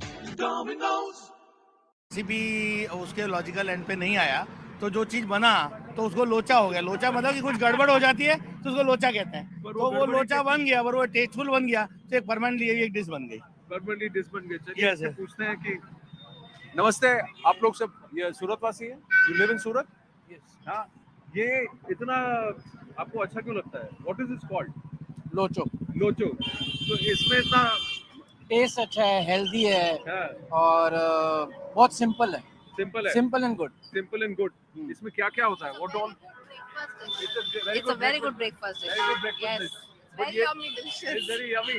Yes. आपको क्या लगता है, इलेक्शन का कोई माहौल है कि आपको लगता है पर बीजेपी अच्छा, जीतेगी सर, BJP बीजेपी जीतेगी? जीतेगी, कंफर्म जीतेगी। क्यों? Sir we love Modi. You love Modi.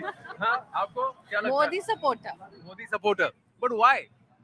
वो तो आप 8 साल से पीएम हैं, गुजरात में उनका क्या था? But he is doing the best work for our country. Yes, we love him and we blindly support him. You blindly support Yes. him. But से ये पूछे कि कल रोड शो में आप लोग गए थे कि नहीं? कल शाम जो रोड शो हुआ, ऑनलाइन वीडियो देखी थी हमने। We love Modi a lot. नहीं, ये वाकई में ट्रू सपोर्टर्स हैं। भेड़ चाल है ये, जहाँ दिशा जा रही है वही सब जा रहे हैं। बट सीइंग एवरीथिंग, अगर आप देखें तो क्या कहते हैं, आपको डेवलपमेंट दिखती है मोदी के क्या कहते हैं शासन में।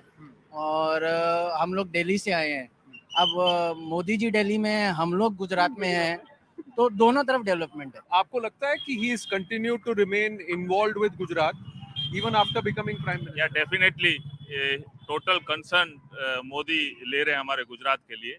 नो डाउट वो भले दिल्ली में बैठे हुए हैं लेकिन गुजरात का प्रॉपर ख्याल रखते हैं। गुजरातियों से काफी अटैच्ड है क्योंकि उनकी ये जन्मभूमि है। तो रियली वी लव हिम। आप कितने साल से हैं? मैं सूरत में, मेरी वाइफ सूरत की है और मैं गुजरात का कच्छ का हूँ, और इस बीच में 20 साल में दुबई में था। तो कच्छ से भी तो उनका बड़ा प्रेम रहा है, तो आपने उनको एज चीफ मिनिस्टर और एज पीएम दोनों देखा है। दोनों है ना? देखा है। क्या और जो अभी सो डिफरेंस पाई है? अभी भी गुजरात के साथ कनेक्ट उन्होंने वैसे ही रखा हुआ है। प्रॉपर कनेक्टेड हैं और पूरा 100% दे रहे हैं। आज की डेट में भी गुजरात की एक एक गतिविधि पे उनकी नजर है।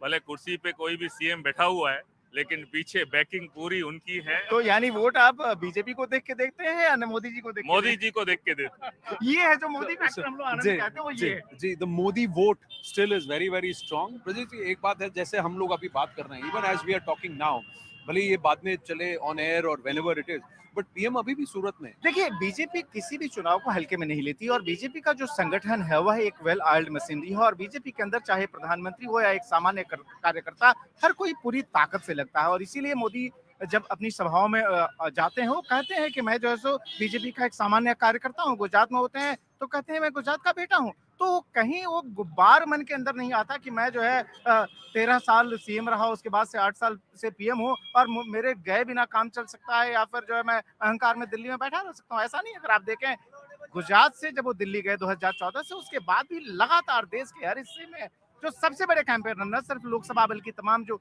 विधानसभा है, तो उससे मोदी है। और अपने परफॉर्मेंस की बात करते हैं, आप ध्यान रखिए कि चाहे सूरत में रोड शो रहा हो या फिर उनकी पब्लिक मीटिंग रही हो, उन्होंने बार बार अपना रिपोर्ट कार्ड पेश किया है। किसी जो है दूसरे क्रेडेंशियल या फिर किसी कास्ट कॉम्बिनेशन या फिर जो है सो कोई अपीजमेंट, इसके सारे वोट नहीं मांगते, परफॉर्मेंस के बल पर मांगते हैं, जो कि गुजरात मॉडल से अब इंडिया मॉडल है। इंडिया मॉडल है। अब वो कितना कारगर सिद्ध होता है, वो आगे जाते जाते इस जर्नी में we'll try and find out. फिलहाल that little sampling of the breakfast has made me very hungry, so we're going to go get some. Well, we thought that we will take you to different parts of Surat. कुछ ऐसी जगहें आपको दिखाएं जिनका खुद का एक history है। मैं खड़ा हूं डोटीवाला बेकरी के सामने। इस बेकरी की खासियत यह है कि वॉरेंस बेकरी के बाद दुनिया की सबसे पुरानी बेकरी है ये। 1861 से ये बेकरी यहाँ पर है। तो आप समझ सकते हैं कि पारसी फुटप्रिंट गुजरात में संजान से उनकी एंट्री हुई। जदीराना जो राजा थे उस वक्त के, ललितादित्य, उन्होंने फिर इनको संरक्षण दिया। और पारसी कम्युनिटी गुजरात का ग्रोथ इंजन ही भारत का ग्रोथ इंजन है। बहुत इंपॉर्टेंट एक माइनॉरिटी ग्रुप है जिसकी बात करनी चाहिए। मेरे साथ अभी हैं डॉक्टर श्रीकांत राखे। राखे जी आइए, श्रीकांत जी आइए, नमस्ते। Thank you for telling me about this place. अब आप मुझे एक बात बताइए, इस बेकरी की खासियत क्या है? The bakery is one of the oldest family-owned bakeries in the world. To my understanding, it is the second oldest bakery in the world, and continuously it has been operating, and it has a huge fan following here in Surat in Gujarat. And when they have this, Parsis have this return to roots program where Zoroastrians passes from all over the world come here. For them, it's like a pilgrimage actually.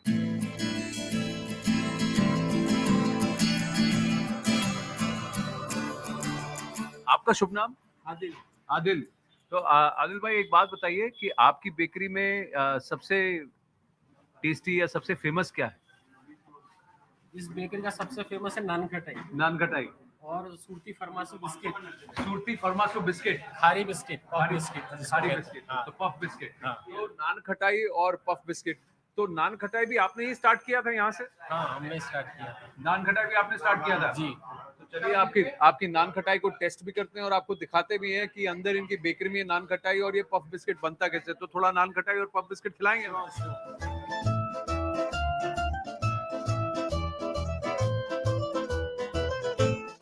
हाँ, ये नान खटाई, हाँ, ये खारी biscuit, पची आप butter biscuit, हाँ। तो सबसे पहले कौन सा टेस्ट करूं? बटर बिस्किट टेस्ट करें। ओहो, ये बटर बिस्किट तो मेल्ट हो गया सर, मजा आ गया। चलिए अब खारी आता है, हाँ, खारी तो मैं ये इसको टेस्ट करता हूँ, ये खारी बिस्किट को टेस्ट करता हूँ। अभी तो सूरत में मैंने शुरुआत की है, आप सोचिए कितना मुझे दौड़ना पड़ेगा, कितनी मुझे मेहनत करनी पड़ेगी अपने आप को बना के रखने के लिए इतना खाने के बाद, बट बनता है।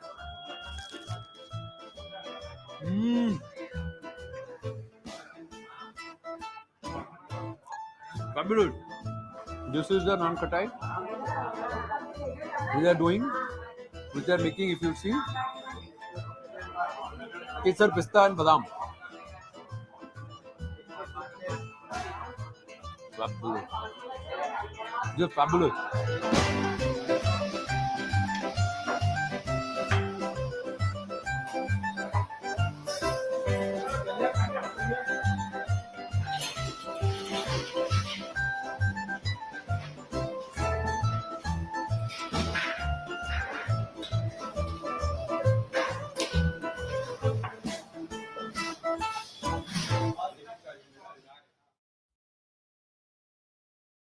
Well, when you come to Old Town Surat and you go to one of the oldest bakeries, you bump into people with whom you can have a conversation about Surat. तो हम वही कोशिश कर रहे हैं। हम सीधा चौक एरिया में खड़े हैं, ये नानपुरा एरिया है मकई ब्रिज के पास, और दोतीवाला बेकरी जो पुराना बेकरी जहाँ हम लोग जाके आए। We'll talk about the elections, we'll talk about Surat per se, and of course over the last 20-25 years, how has this city changed, especially from the plague, from thereafter, how this city has transformed. Now it's become the financial engine of Gujarat and of course rest of India, rest of Bharat. So with me is Amit Khemkaji. Amit Khemkaji is in the textile industry. I have with me Dr. Shrikant Rakhe, a very old friend, and he's also a historian, a Parsi historian, but also somebody who is also from Maharashtra but now has made Gujarat his home for the last few decades. I have Darshan with me, who represents the minority in Surat. When I say the minority, the fact is that he is Mool Nivasi of Surat. So the original inhabitants of Surat are only 5% of the Surat population. So Darshan is also an advocate, so he's with us. Good to meet you, Darshan. I have Yuvraj Pokharna. Yuvraj is a regular columnist with News18.com and also with First Post, and of course, very popular on social media, very active Surati. And I have Pankaj Bhai with me, who is a chartered accountant by profession, but he has his finger in many pies. So सूरत का pulse आपसे मेरे को समझना है पंकज भाई, but first हमें start करना पड़ेगा। जो हमारे एडिटर कन्वर्जेंस है और मेरे अच्छे मित्र हैं जो हमारे साथ सूरत आए हैं, he also knows Gujarat like the back of his hand. तो ये बेकरी में खारी बिस्किट का स्वाद आपको कैसा लगा, और ये जो जमघट है, is this eclectic mix that Surat and Gujarat represent? Precisely, क्योंकि अगर आप देखें जो है सूरत जो है सबसे बड़ा एक तरह से कह सकते हैं ना सिर्फ गुजरात का कमर्शियल सिटी है, बल्कि पूरे देश का रिप्रेजेंटेशन है। जैसा कि अभी बात हो रही थी कि यहाँ के मूलवासी सिर्फ 5% हैं, और हिस्टोरिकली अगर आप देखें, चूंकि आपने ट्रेड और कॉमर्स की बात की, सूरत हिस्टोरिकली कॉमर्स एंड ट्रेड का टाउन रहा है। आपने मकई ब्रिज की बात की, बड़ा इंटरेस्टिंग इसका भी इवोल्यूशन है, बिकॉज मक्का जाने वाले जो यात्री होते थे वो यहीं से जाते थे, इसलिए मकई ब्रिज नाम पड़ा। जिस डोटीवाला पे हम लोग खड़े थे, जाहिर है डच फैक्ट्रीज यहाँ पर जो है सबसे पहले एस्टेब्लिश हुई थी, उनमें जो पार्सीज काम करते थे उससे आया। तो ये जो शहर है ट्रेड कॉमर्स एंटरप्रेन्योरशिप इसके मूल में है। और इसीलिए आप देखिए मुगल हिस्ट्री के दौरान जब हम बात करते हैं कि जब ब्रिटिशर्स आए तो उन्होंने भी पहली फैक्ट्री जो है ईस्ट इंडिया कंपनी ने इसी शहर में लगाई थी। तो हिस्टोरिकली जितना इंपॉर्टेंट रहा है प्रेजेंट डे के हिसाब से भी उतना इंपॉर्टेंट है, और अब पॉलिटिकली भी उतना इंपॉर्टेंट है, क्योंकि गुजरात में अगर आप बात करेंगे बीजेपी की तो बीजेपी के one of the key strong hold में से सूरत है। और इसलिए जो कि ऑल इंडिया पैनोरमा है, डेवलपमेंट है, तो उसके हिसाब से काफी महत्वपूर्ण हो जाता है इन तमाम लोगों के साथ जो है आपका जो ये इंटरेक्शन है। और इसके साथ ही सूरत की खाने की देखिए बात करेंगे तो यहाँ सूरत में एक रिवाज है कि आपको खिलाना भी पड़ता है जो बात कर रहे हैं। तो श्रीकांत जी टेल मी अबाउट, और हमारे दर्शकों को भी आता है बताइए, the Parsi history one, and what is the influence of PM Narendra Modi in Surat and also with the Parsi community? See, Parsis landed here approximately in, you can say in Sanjan, 696 AD, around that time.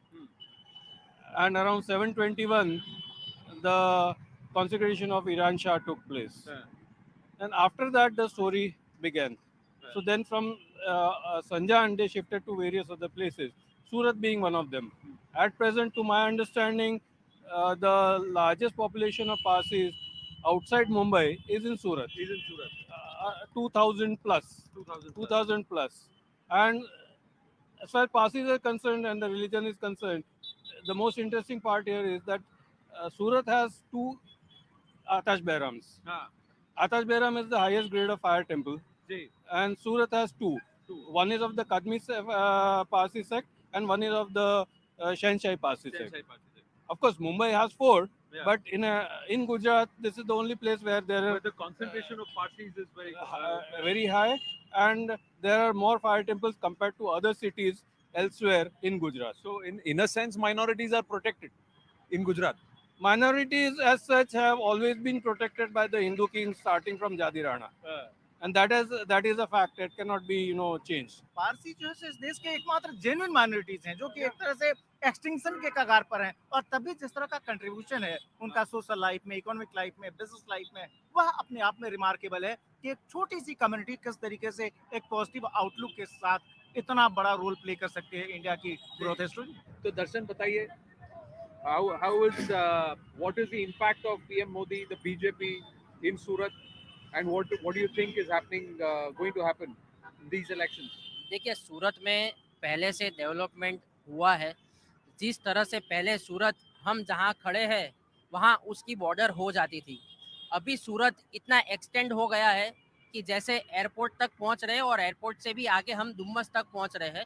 तो हम पहले यहाँ तक पहुँचते थे तो ऐसा लगता है कि हाँ चलो हमारा वीकेंड हो गया, मगर आज हम डुम्मस तक भी आराम से बात करते करते पहुँच जाते हैं। वैसे ही ओलपाड़ है तो सराउंडिंग बहुत सारा एक्सटेंशन हुआ है। इनफैक्ट ब्रिजेस भी काफ़ी सारे डेवलप्ड हुए हैं, इंफ्रास्ट्रक्चर काफ़ी सारा डेवलप्ड हुआ है। मगर एक चीज़ रही है कि जो मूल सुरतीस जो है, जो राणा समाज जिसको बोलते हैं, खत्री समाज बोलते हैं, और मोड़ वणिक, मोड़ गांची जिसको बोलते हैं, तो ये मूल सुरतीस है। तो पहले बिजनेस टेक्सटाइल का जो था वो गांची और खत्री समाज के पास था, तो अभी उसको टेक ओवर करके मारवाड़ी और काठियावाड़ी समाज ने कर लिया है। हम लोग बाहर से जितने लोग आए इतने खुशी खुशी अपने शहर में बसाया। मैं 97 में सूरत आया हूँ और गॉड का थैंक्स है कि हमको ऐसे शहर में लाके बसाया, गुजरात में बसाया। यहाँ के लोग इतने प्यारे हैं, इतने अपनापन देते हैं कि जिसका कोई जवाब ही नहीं है। कि आज ये जो बोल रहे हैं कि वो आप ट्रू है कि मिनिमम 90% लोग यहाँ बाहर के हैं।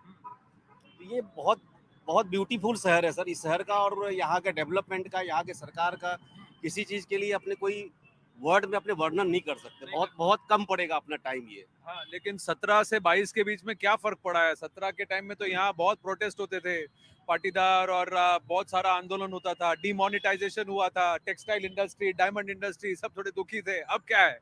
बहुत अच्छा है सर, बहुत अच्छा। अब सब जगह सब जगह बहुत अच्छा है, बहुत अच्छा है। अभी बहुत अच्छा है, सब अच्छा है सर, कोई प्रॉब्लम नहीं है, कोई प्रॉब्लम नहीं है। तो मोदी जी को आप सपोर्ट कर रहे हैं? पर हम लोग का ये मानना है कि आज तक के हाईएस्ट लीडिंग से मोदी जी यहाँ आएंगे। हाईएस्ट लीडिंग से मोदी जी आएंगे। पल्स के बारे में मुझे लगता है कि उन लोगों से पूछना चाहिए जो कि जो है सो खाता वही देखते हैं और मुझे लगता है कि क्या हालात है। तो मैं धीरे धीरे मैं वही इशारा मेरा वही पे था कि बही खाता में क्या है सर, एसेट है कि लायबिलिटी है? एसेट ही है, सूरत में एसेट ही एसेट है। यहाँ एक भी आदमी बेरोजगार नहीं है। देश की हाईएस्ट जीडीपी यहाँ है, सबसे अच्छा गुड गवर्नेंस का एग्जांपल सूरत कह सकते हैं। और जगह तो शायद डबल इंजन सरकार है, हम तो पिछले 8 साल से ट्रिपल इंजन सरकार एंजॉय कर रहे हैं। यहाँ भी बीजेपी, गुजरात में भी बीजेपी, दिल्ली में भी बीजेपी, पूरी तरह सुरक्षित है। व्यापार बढ़ रहा है, अंतर्राष्ट्रीय स्तर पर आज जो सूरत की पहचान है वो बन गई है, सीधे इंटरनेशनल लेवल पे कनेक्टिविटी हो गई है। तो सूरत तो विकास की तरफ ही, कुछ सोचना ही नहीं है। म्युनिसिपल इलेक्शन में तो अलग किस्म का झाड़ू चला था। नहीं, झाड़ू चला था वो तो एक देखिए सर, ऐसा तो है नहीं 5 अंगुली मेरी एक जैसी है, 10 अंगुली है, उसमें भी अलग अलग है।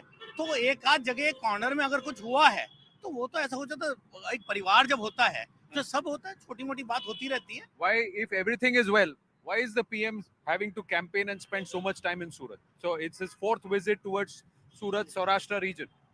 See, first of all, Mr. Anand, I believe that BJP has swayed the election in its favor, not in 2022, but in 2021. And I analyze 3 reasons for that. The first is PM Modi being the star pracharak of BJP. And I've noticed one thing. देखिए राहुल गांधी कहीं जाते हैं तो he needs a local or regional leadership and a translator to connect with the voters and with the party workers. But on the contrary, जब BJP के chief आते हैं, BJP से अमित शाह आते हैं, नरेंद्र भाई आते हैं, तो वो डायरेक्ट कनेक्ट कर पाते हैं। वो गुजराती से बात करते हैं, केम छे भाई, कैसा है, ये खुश हो जाते हैं। एंड सेकंड थिंग इज, एक होता है ग्राउंड स्वेल, जो हवा बनी हुई है। तो यहाँ हर तीसरा नहीं, हर दूसरा आदमी आपको बोलेगा कि बॉस बीजेपी आ रही है। गुजरात में तो फक्त भाजपा चले, दैट मीन्स गुजरात में बीजेपी चलेगी और बीजेपी ही आएगा। And third is organisational structure. BJP ने जो पेज प्रमुख, पेज कमेटी का यहाँ जो इन्होंने प्रोग्राम चलाया है, I am being told there are 82 lakh page pramukh, that means 2.4 crore voter में से 82 लाख इनके रजिस्टर्ड कार्यकर्ता हैं। इसका मतलब है हम में से हर तीसरा आदमी बीजेपी से जुड़ा हुआ है। So BJP surely has an edge, उसमें कोई डिबेट ही नहीं है। मैं आपसे ये पूछना चाहता हूँ, so is the fight this time, Brajesh ji, if everybody says it's a one-sided election, so is the BJP fighting BJP in Gujarat? Is the fight now that will you get 110 seats, 130 seats, 150 seats, or 170 seats, and that will be decided whether or not there is factionalism within the BJP? Look, as far as the BJP is concerned, the level of factionalism is too low in comparison to any other party. And if you look at the history, 95 onwards, this party has cemented its place in Gujarat. 95 onwards. So 95, 98, 2002, 2007, 2012, 2017. 6 consecutive wins. You know, this is almost unparalleled as far as the BJP is concerned in the entire country. So this is the hub, this is the lab for the BJP as well as the entire Sangh Parivar, where the ideology of Hindutva with the development, it's such a good mix that is acceptable by all over the state, by all the people of the state. But एक चीज जो आपको लगता है अगर ये सरकार में आते हैं तो इनको करना चाहिए गुजरात के लिए, सूरत के लिए, अगर बीजेपी वापस आती है, जो भी सरकार में आता है उसको करना चाहिए। बस जो डेवलपमेंट किया है उससे और ज्यादा डेवलपमेंट करे। बाकी काफी अच्छा है, सूरत को बहुत ऊपर तक टॉप 10 सिटीज में लेकर आ गए हैं। क्लीनलीनेस हो या लॉ एंड ऑर्डर हो, काफी चीजों में ऊपर है ही। तो जितना है उससे और ऊपर आए और हम फर्स्ट नंबर पे आए, ऐसी अपेक्षा है। ऐसी अपेक्षा है। आपको क्या लगता है, one thing that you think BJP को करने की जरूरत है from a traders point of view, from a, because आप डायमंड कम्युनिटी, जो डायमंड वर्क ट्रेडर्स हैं, उनसे भी आप ताल्लुक रखते हैं, वही खाते में क्या एडिशन की जरूरत है? सर, इंटरनेशनल एयरपोर्ट जो है, जो कनेक्टिविटी और बढ़ जाएगा तो नेचुरली पूरे दुनिया से जुड़ जाएगा। अभी खाली शारजा से जुड़ा है, अभी जैसे Dubai and Singapore and London connect हो जाएगा तो दुनिया से बिजनेस जुड़ जाएगा। दुनिया का हर हीरा 95% सूरत में घिसने के लिए आता है। Lab ground diamond will be A game changer in the whole economy for the country also. Right. It contributes a real foreign exchequer support to the country also. From the textile point of view, we've not been so competitive with the rest of the world. दुनिया भर से अगर आप देखें और खासकर इस reason में आप देखें, आपको लगता है टेक्सटाइल अब धीरे धीरे competitive हो रहा है, होम ग्राउंड टेक्सटाइल्स पर बात हो रही है, इंपोर्ट्स कम हो रहे हैं, क्या ये हो रहा है कि आपको लगता है इस पर और काम करने की जरूरत है? जी, अब टेक्निकल टेक्सटाइल सर एक बहुत बड़ा सब्जेक्ट है अपने टेक्सटाइल में, जिसके ऊपर सरकार को हम लोगों को सबको मिलकर काम करना चाहिए, क्योंकि हम लोग इसको बहुत लंबी दूरी तक ले जा सकते हैं। क्योंकि ट्रेडिशनल लोगों का जो पहनावा है वो दिन पर दिन चेंज होता जा रहा है। पहले लोग साड़ियों का क्राफ्ट डाउन हो रहा है, वो सलवार सूट में जा रहे हैं, वो जींस में जा रहे हैं, वो डेनिम में जा रहे हैं। तो हम लोग को टेक्निकल टेक्सटाइल पे सरकार को हमको मिलकर साथ में काम करने की जरूरत है। One of the most important factors in the cities here is the cultural heritage, the buildings, and many languages, buildings, and so many other things. If they are able to maintain that, they are able to develop that, they are able to see that they don't die. that would be a very good thing. ये बहुत interesting है, चूंकि बात हमने heritage, tradition और modernity की कही। अब देखिए बिल्कुल ठीक सामने जो चूंकि ये इलाका जो है पारसी पॉपुलेशन काफी रही है, टिपिकल पारसी बिल्डिंग आपको दिखाई दे रही है, और इसी के बगल में आप देखिए दूसरी तरफ घूमेंगे तो बड़े बड़े आपको अपार्टमेंट्स नजर आएंगे। तो एक शहर जिसका अपना इतिहास जो है 500 वर्षों से भी ज्यादा पुराना है, किस तरीके से ट्रेडिशन और मॉडर्निटी दोनों के राइट मिक्स के साथ आगे बढ़ सकता है, उसका बेस्ट एग्जांपल है सूरत, जो कि 16th सेंचुरी में भी ट्रेड का मेजर सेंटर था, 21st सेंचुरी में भी ट्रेड इंडस्ट्री में लीड है, कई सारे सेक्टर्स में तो मोनोपोली है। तो ये इस शहर की खासियत है कि पूरी दुनिया को अपने साथ समेट कर कैसे आगे बढ़ा जाए। आगे बढ़ा लगता है, यानी ट्रेड इसके डीएनए में है। लेकिन आपको क्या लगता है, how much will Yuvraj the aspect of nationalism, Hindutva, is that a play here in Surat in the Gujarat elections, or is it purely now the narrative of Modi and Vikas? For starters, I wish to add to our learned friends, इन्होंने historical बात की, मैं contemporary बात बताता हूँ। सूरत is the only seat that gave us a deputy PM and PM in the likes of Desai ji, Morarji Desai. And second, Surat elections, Gujarat elections, and especially Surat is a vanguard. I see is a vanguard to 2024. I'll tell you why. Because Surat is called Laghu Bharat, Mini Bharat. Because Surat houses citizens from more than 22 states. तो सूरत में जो हो रहा है उसका reflection Gujarat में और उसका पूरे इंडिया में होगा. And with regard to Hindutva, we have all seen videos getting viral and videos getting viral from on social media, and that too not from BJP workers but from common populace of Surat, जिसमें लोग clearly बोलते हैं कि भैया 500 रुपए litre भी petrol होगा, vote तो बीजेपी को और मोदी को ही देंगे. क्यों? हिंदुत्व के लिए काम कर रहा है. Time Lok Sabha 2024 happens, there will be 10 state assembly elections. And if it's a hands down runaway victory for the BJP in Gujarat, and if they get success and a repeat government in Himachal, many believe they have the narrative set ahead of Lok Sabha 2024. We'll talk more about that, and we'll see, does the rest of Gujarat also feel like Surat in the coming days? But for the moment, thank you. Thank you very, very much. Thank you. He's hot on the campaign trail. He's got the difficult job of managing the internal affairs of the state.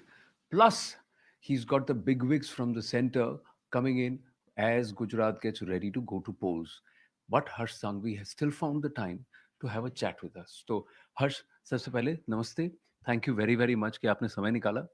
मैं आपसे पूछना चाहता हूँ कि wicket कैसा लग रहा है? पिच तो एकदम सेट है, और ये पिच खास तौर पे बल्लेबाजों के लिए और एक बेहतर इनिंग आपको 2022 में देखने मिलेगी. ऑडियंस आप देख सकते हो, पूरा नरेंद्र मोदी स्टेडियम पूरा फुल हुआ है, ऐतिहासिक भीड़ जमा हुई है, और चारों ओर मोदी मोदी के नारे लग रहे हैं. और कल ही मोदी जी यही पिच पे एक ऐतिहासिक इनिंग खेल के आज भावनगर की ओर गए हैं.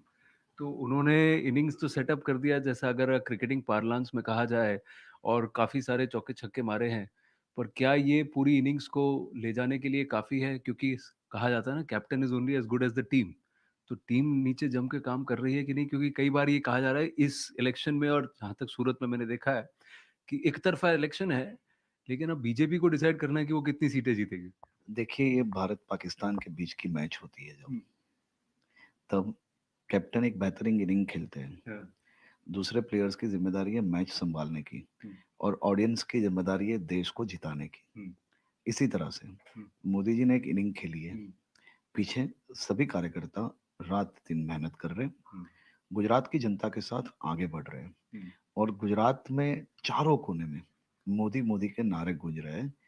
ये चुनाव भारतीय जनता पार्टी नहीं, गुजरात के नागरिक गुजरात के हित में लड़ रहे हैं.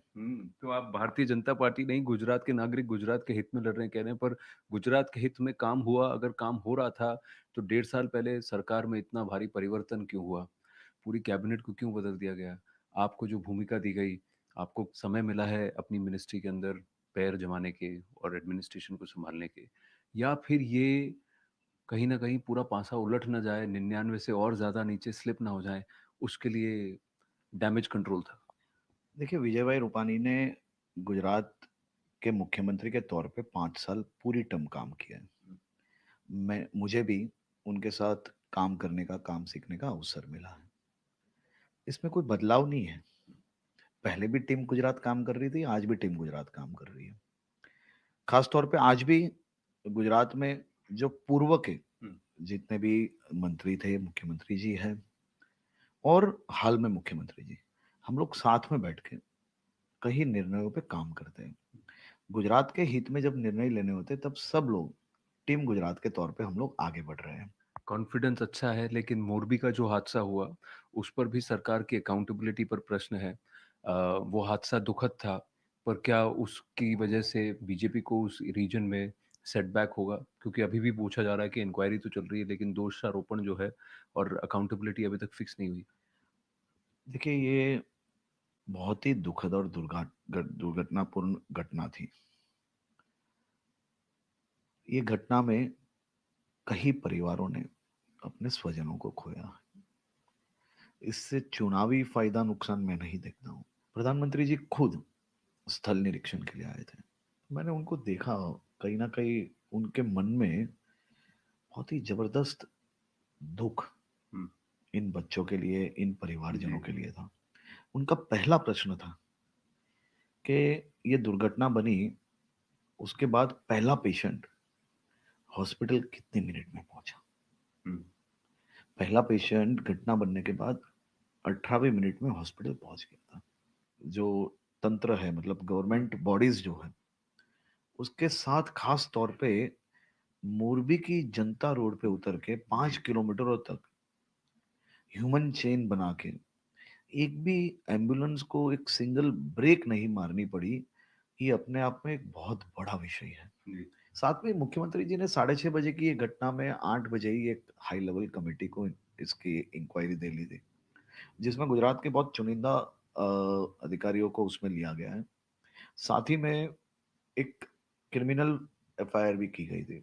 जो क्रिमिनल एफआईआर पे कई पॉलिटिकल स्टेटमेंट्स आ रहे हैं जी, कई लोगों के अलग अलग बयान मैं सुनता हूँ, मुझे बहुत दुख होता है। मैं मान रहा हूँ कि चुनाव की सीजन है, आरोप प्रत्यारोप एलिगेशंस चुनाव के सीजन में लगते रहते हैं, लेकिन चुनाव के सीजन में ये बच्चों की मौत पे, मेरे गुजरात के नागरिकों की मौत पे राजनीति हो, ये मैंने कभी नहीं सोचा था।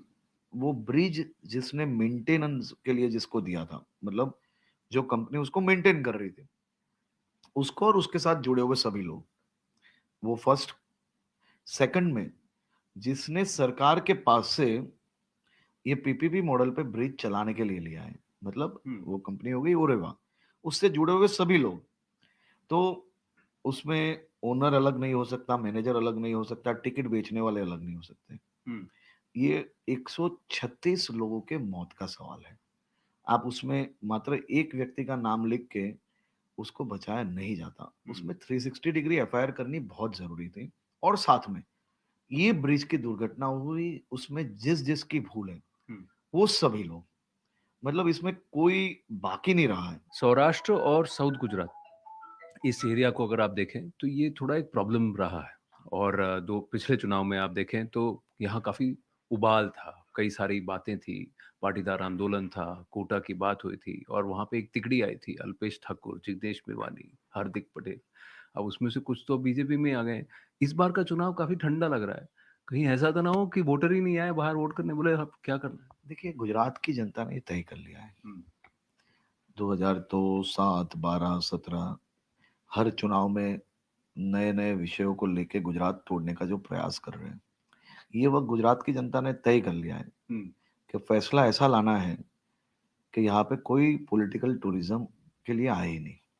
हम यहाँ पे गुजरात टूरिज्म का एक नारा रहा है कि कुछ दिन तो गुजारो गुजरात में, लेकिन हम लोग ने नारे के अंदर ये लोग समझ नहीं पाए। हमने बोला है कुछ दिन तो गुजारो गुजरात में, हमने ये नहीं बोला है कि आप कुछ दिन के लिए आओ, मेहमान बनो और हमारे घर जमाई बनाओ, ये नहीं है, ये विषय नहीं है। हाथ पे झाड़ू चला या झाड़ू पे हाथ चला, सूरत में भी हमने देखा चुनाव, म्युनिसिपल चुनाव में कुछ इम्पैक्ट तो कुछ तो आपको भी तकलीफ दे रही होगी, क्योंकि वरना क्या क्या क्या क्या आवश्यकता है कि प्रधानमंत्री 4 चक्कर लगाएं सौराष्ट्र साउथ गुजरात में, यहाँ सूरत में 1.5-2 दिन बिताएं, तो कुछ तो चिंता है। पिछले चुनाव के रिजल्ट्स आपको एकदम बारीकाई से देखने चाहिए। भारतीय जनता पार्टी गुजरात प्रदेश ने एक नया इतिहास लिखा है। जो सूरत की आप बात कर रहे हो, हमारी सीटें बड़ी है। पूरे गुजरात में सभी municipal corporations Bharatiya Janata party को लोगों ने सौंपी है। इसी प्रकार से जो नगर निगम है उसमें 90% नगर निगम हमारे पास है, जिला पंचायत इकाई 100% हमारे पास है। तो कहीं ना कहीं लोगों ने तो सभी पार्टी को नकारा है और भारतीय जनता पार्टी को दिल से लगाया है। पिछले चुनाव की बात करो तो सूरत शहर एक अलग प्रकार का शहर है। यहाँ पे सूरत शहर समृद्ध शहर है। तो जब जब लुटारे को आना होता है ना तो वो सूरत शहर को सिलेक्ट करते हैं। आप इतिहास देखिए, अंग्रेजों से चालू कीजिए और आज जिसकी आप बात कर रहे हो तब तक की बात देखिए। प्रधानमंत्री जी की बात की, तो गुजरात के बेटे हैं, हमारे नेता हैं। पहली बार सूरत आए थे, आपने देखा 28 किलोमीटर का रोड शो जी, ये एक ऐतिहासिक मोमेंट थी कल। अघोषित रोड शो, उनका रूट पूरा रोड शो बन गया। 28 किलोमीटर में लाखों लोग, बुजुर्ग माताएं, दादा, बच्चे, छोटे छोटे बच्चे गुजरात में मोदी मोदी के नारे पुकारते हैं। बुजुर्ग माताएं मेरी आशीर्वाद देने के लिए बाहर आए थे, हजारों की संख्या में। ऐसा दृश्य शायद ही कोई नेता के लिए ये देश में, मैं तो यही गलियों में बड़ा हुआ हूँ, सूरत की ये गलियों को कल मैंने देख के मतलब मैं तो एकदम भावुक हो गया था कि किस प्रकार का प्यार लोगों के मन में मोदी जी के लिए, किस प्रकार का भाव है। ये दृश्य शायद ही कभी किसी नेता के लिए इस प्रकार के दृश्य आपको देखने को मिलेगा। मैं भारत की बात नहीं कर रहा हूं, दुनिया में कहीं पे इस प्रकार के दृश्य आपने कभी नहीं देखे होंगे कि कोई देश के प्रधानमंत्री अपने खुद के गांव में मतलब गुजरात में आए और 28 किलोमीटर का उनका रूट, जो 28 किलोमीटर का रूट रात का समय, जो रूट 20 मिनट में खत्म होने वाला था वो 3.5 घंटे तक जैसे वैसे खत्म होता है। वहां सभा में 4 घंटे पहले से लोग आके पूरा जाम, हजारों कुर्सियां पैक थी, वो 4 घंटे तक एक आदमी खड़ा नहीं हुआ है। और 4 घंटे के बाद जब मोदी जी स्टेज पे आते हैं तब सभा यहाँ से दिल्ली तक आवाज जाए, ऐसे मोदी मोदी के नारे गूंज रहे थे। और कई नेता कल यहाँ पे थे। और जो अलग अलग रिपोर्ट्स की बात करते हैं ना, तो मेरे पास भी कल एक रिपोर्ट आया था। कल 12-1 बजे सूरत शहर के कई नेताओं को उन्होंने बुला के बोला कि आपको 8 तारीख को रेजिग्नेशन देना है। इस प्रकार की हालत हो गई। इन्होंने कहा कि मैंने पंजाब और दिल्ली के लोगों के पसीने की कमाई यहाँ पे एडवर्टाइजमेंट के माध्यम से खर्च ली है। आप लोग की बड़ी बड़ी बातें सुन के मैं आधे दिन यहाँ पे रहा। दिल्ली में कम, वहां पंजाब के मुख्यमंत्री पंजाब के अंदर गली गलियों में खून खराबा हो रहा है, वो यहाँ गुजरात की गलियों में घूम रहे अकेले, यहाँ कोई देखता नहीं है, कोई बुलाता नहीं है, वहां लोगों को जवाब नहीं दे पा रहे हैं। ऐसे सभी लोग कल अपने सपने चूर चूर हो गए, इस प्रकार की हालत में बैठे हुए थे। अगर मोदी जी का इतना सपोर्ट है तो लोकसभा में तो दिखेगा 2024 में, गुजरात में अब की बार दिखेगा तो कितना दिखेगा? 182 में से पिछली बार 99 तक पहुंचे और फिर तकलीफ हुई, इस बार कितने बार? देखिए, मैंने 2002, 7, 12, 17, 2002 का चुनाव, मैं इतना तब पॉलिटिकल एक्टिव नहीं था और मेरी उम्र भी नहीं थी, लेकिन मैं कई अखबारों का, कई चैनलों के वीडियोस जब देखता हूँ तो कहीं ना कहीं मुझे ऐसा लग रहा है कि 20 साल के बाद आप लोग को स्क्रिप्ट अब बदल लेनी चाहिए। बदल लेनी चाहिए। 2, 7, 12, 17 सबने यही बोला कि अब क्या हो जाएगा, अब चले जाओगे, अब चले जाओगे। चले तो सब चले गए, लेकिन मोदी जी अभी भी स्वयं खड़े हैं और आप देखो प्यार बढ़ता जा रहा है। मतलब आप सीट भी ऐतिहासिक होगी।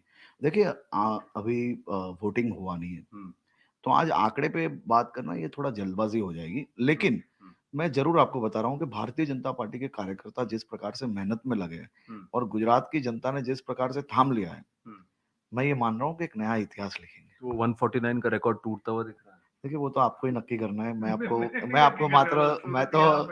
तो आपको मात्र निमंत्रण दे रहा हूँ कि 8 दिसंबर को गुजरात में जरूर से रहना, ये मौका मत चूकना, क्योंकि गुजरात एक नया इतिहास लिखने जा रही है। देखते हैं। आपको बहुत बहुत शुभकामनाएं, और आपने जिस तरह से यहाँ पर बैटिंग की, मैं आशा करता हूँ आगे भी आप ऐसे ही बैटिंग करते रहें। Thank you very much for speaking with us. Thanks a lot.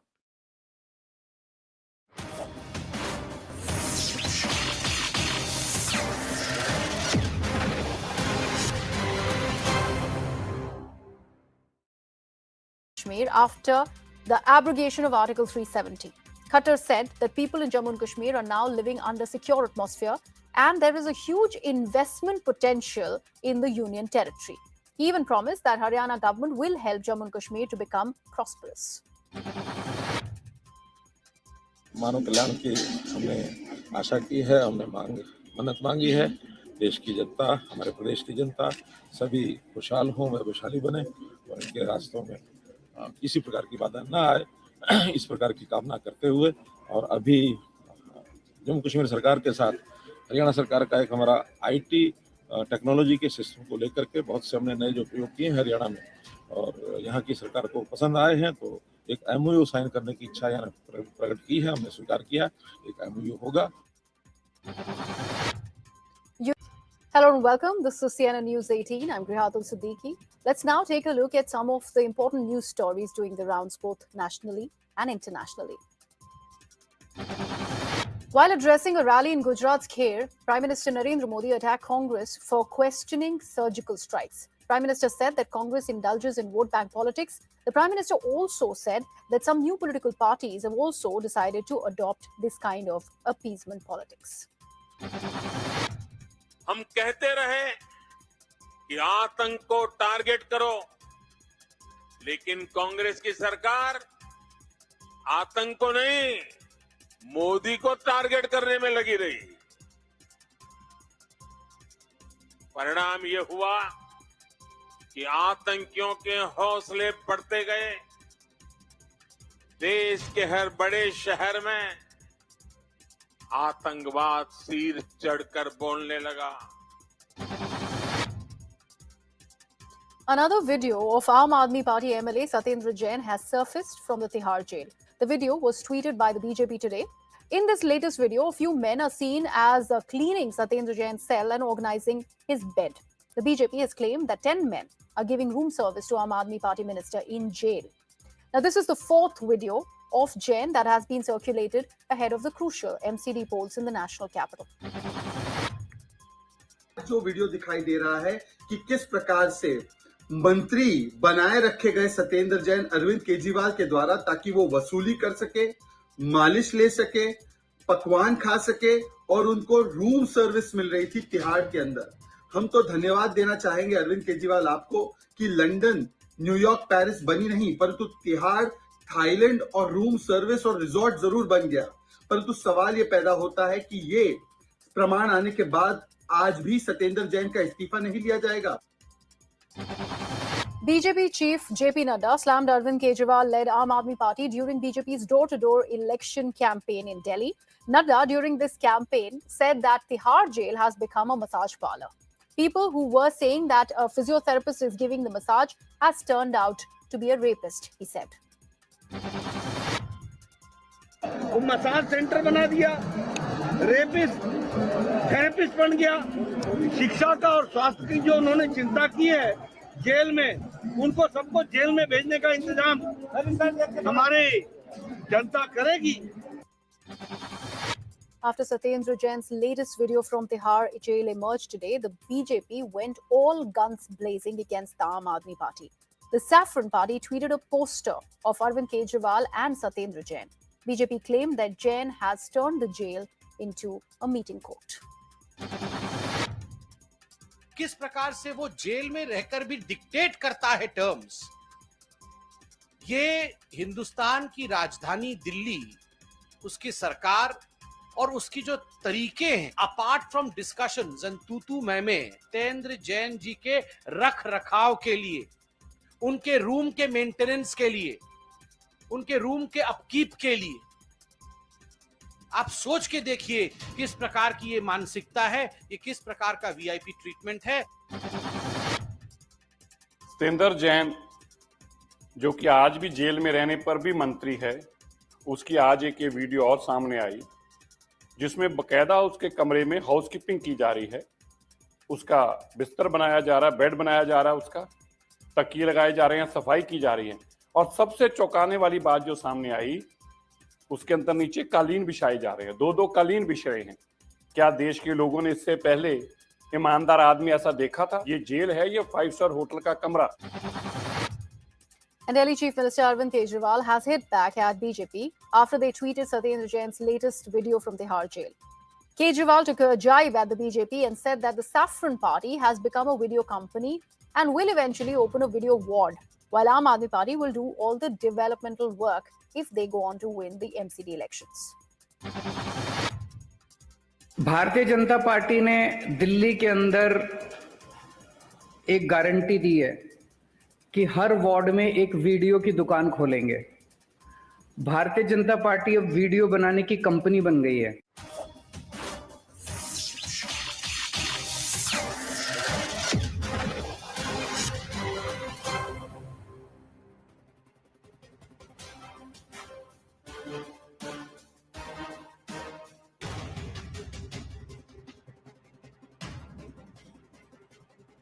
Namaste. We're back live, ladies and gentlemen, and we've traversed. So, big shout out and thank you to the people of Surat. They've been so warm, so lovely, and it was a whirlwind trip, but amazing roads that have helped us traverse that distance from Surat. And we are in the city of the intelligent minds in Gujarat.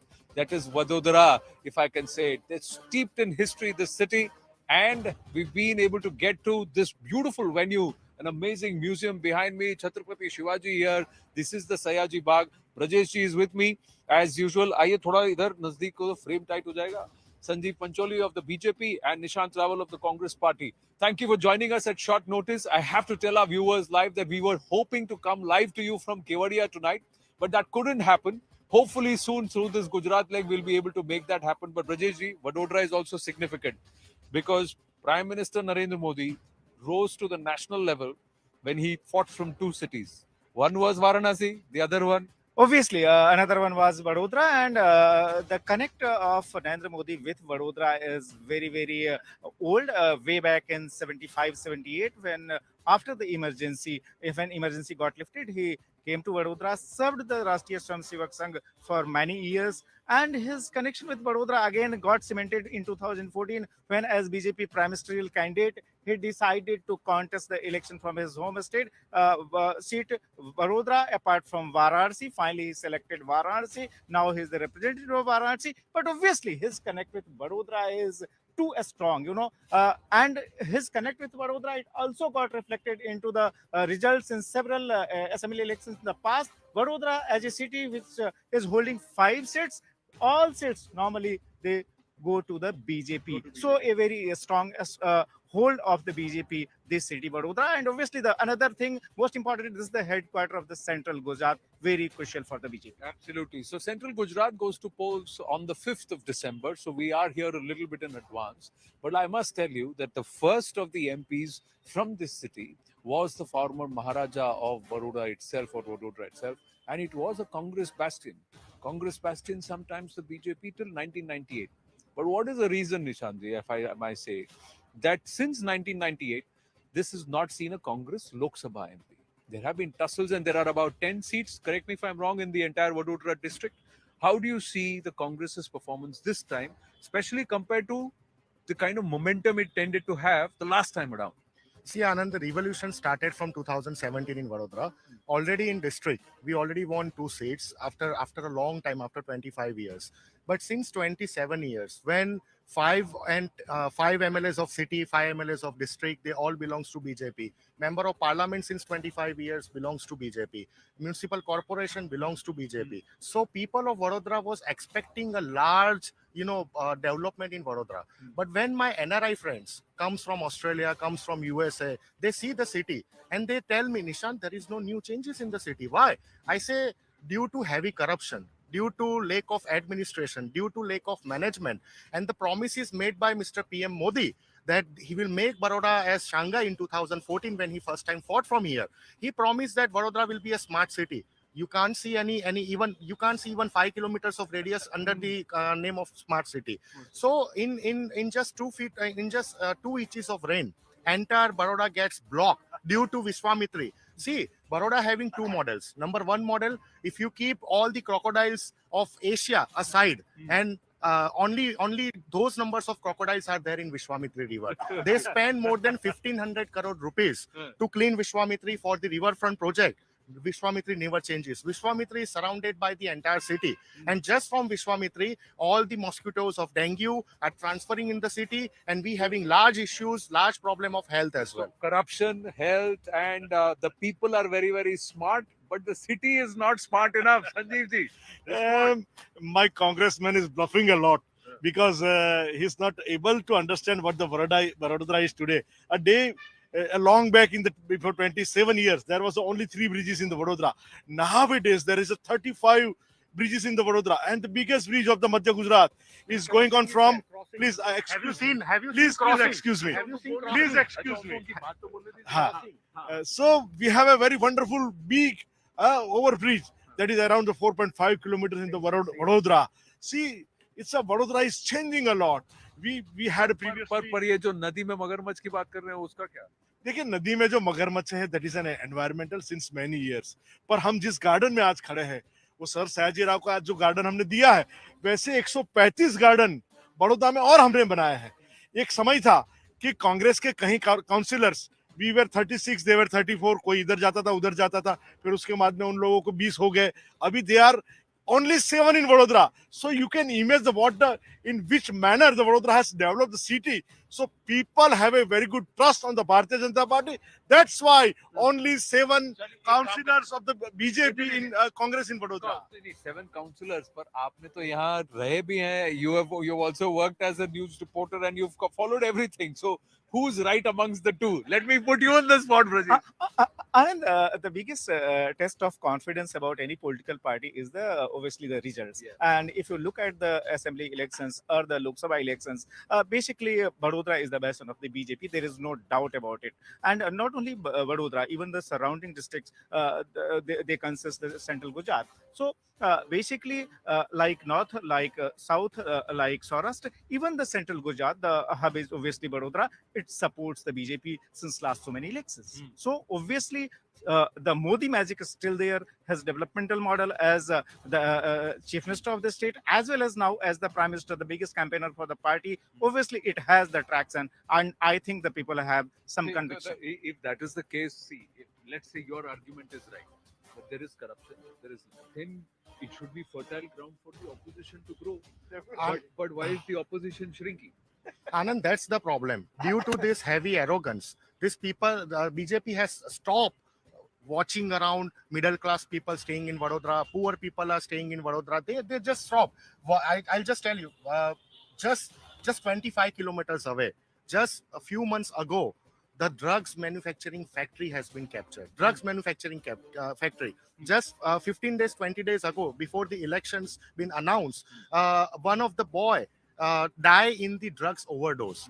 Here in Baroda, at the ward of mayor, where mayor is staying, right? Because of cholera and because of low profile drinking water, a girl, 18 years girl, died. So this is the situation. 25% of city of Baroda even don't get 2 times drinking water.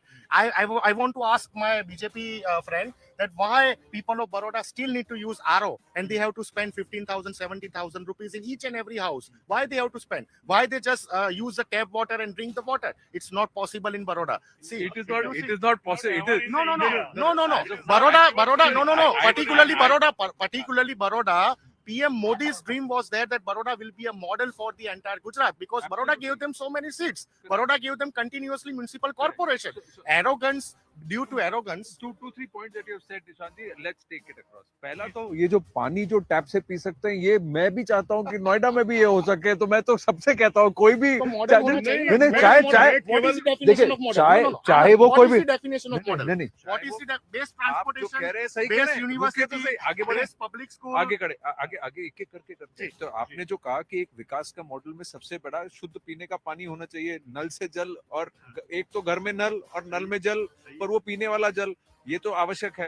पर आप लोगों ने ये किया। और दूसरा इन्होंने एक बात कही कि एरोगेंस जो है ना, कि भाई हमसे हमारे अलावा कोई है नहीं, हम ही कर सकते हैं। ये एरोगेंस एक टाइम में एक कांग्रेस पार्टी में भी आई थी, उसका आज वो खामियाजा भुगत रहे हैं कई जगह। तो कहीं एरोगेंस बीजेपी में तो नहीं है? देखिए, जनता जनार्दन सर्वश्रेष्ठ है। My PM always says my party इस अंत्योदय वालों की पार्टी है। हमको अंत तक जाना है, जो बिछड़ा हुआ वर्ग है उसको हमें ऊपर लाना है। तो देखिए, हम लोगों ने 80 करोड़ लोगों को पूरे भारतवर्ष में अन्न दिया है। तो उसके जरिए हमारी जो सेवा है वो अंत तक पहुंचती है। तो there is no question. Vadodara निवासी पानी मांग रहे हैं।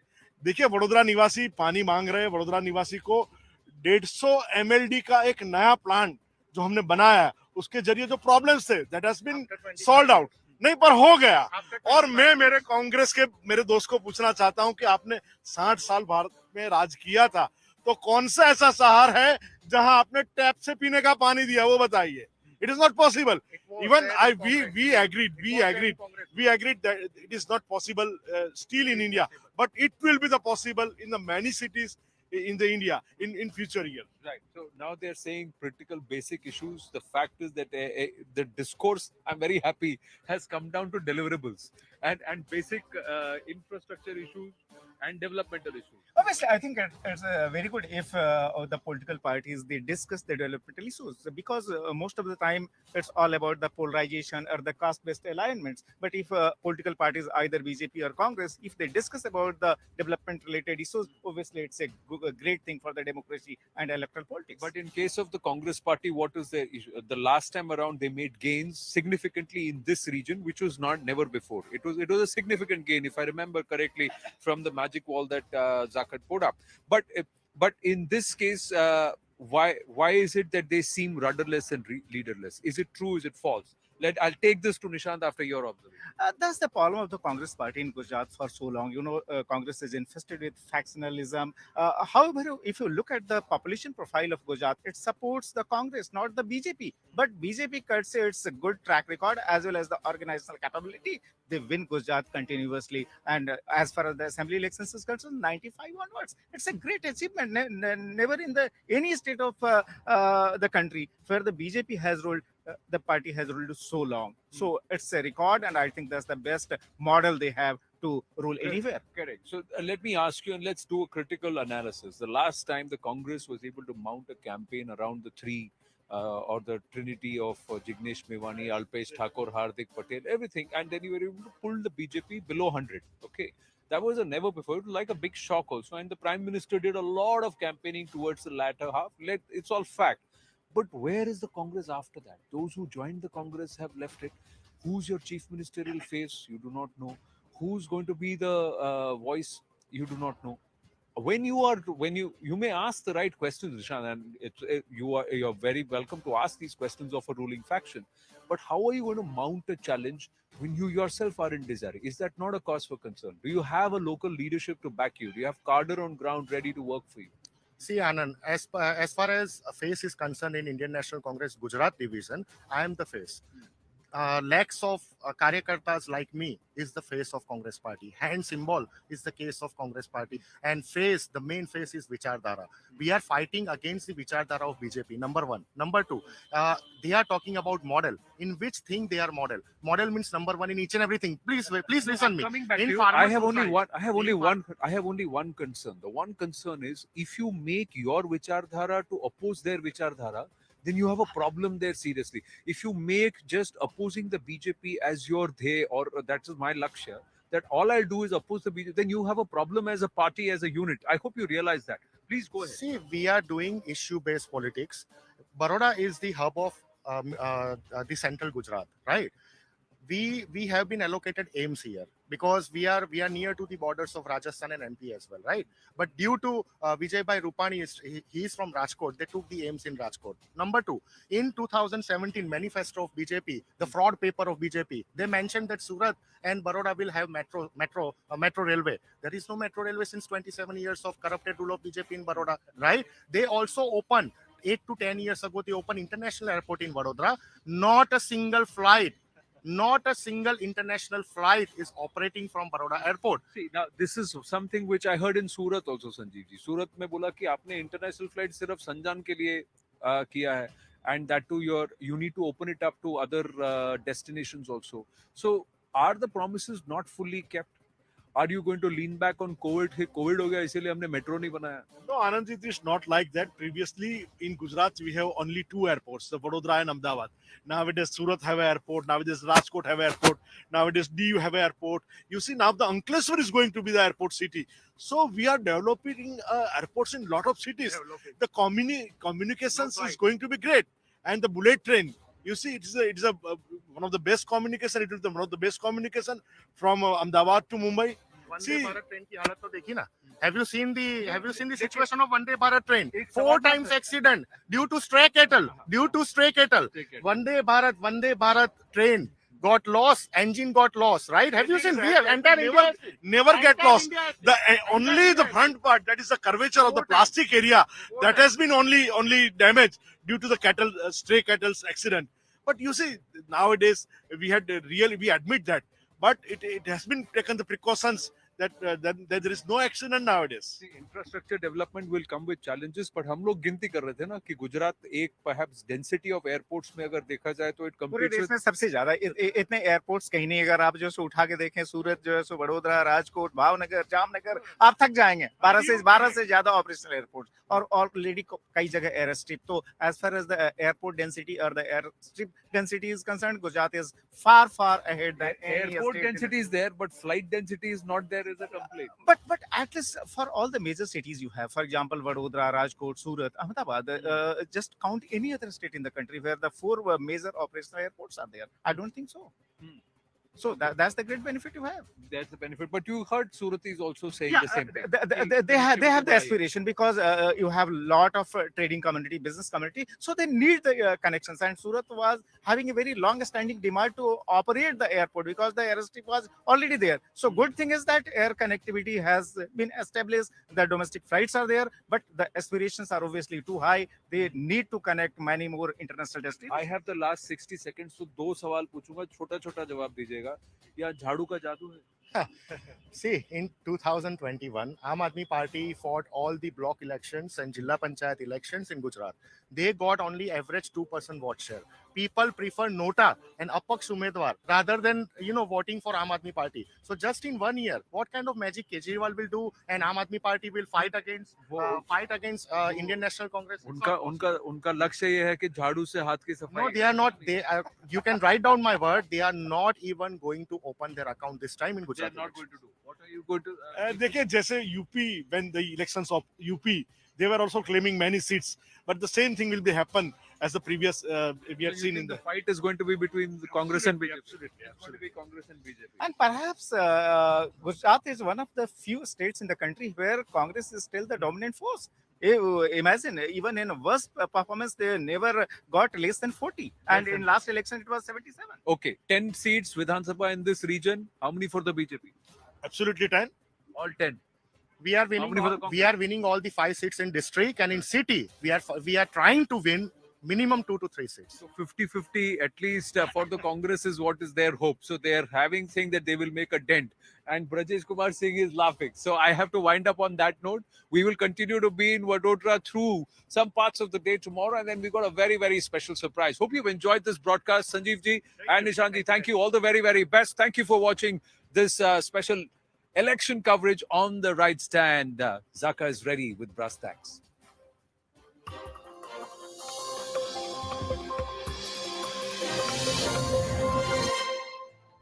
Good evening. Welcome to Brass Tacks. I'm Zaka Jacob. The Prime Minister, while campaigning in Gujarat, has thrown the gauntlet at the Congress on the issue of terror. He said when Batla House happened in 2009, there were Congress supporters who shed copious tears. Instead of going hard at Pakistan post 2611, he said the Congress came up with the slogan of Hindu terror. The Congress has hit back, saying that what relevance does terror have in a state assembly election, and that too, a state which has not seen any major terrorist incident in the last 5 years. But first, the story.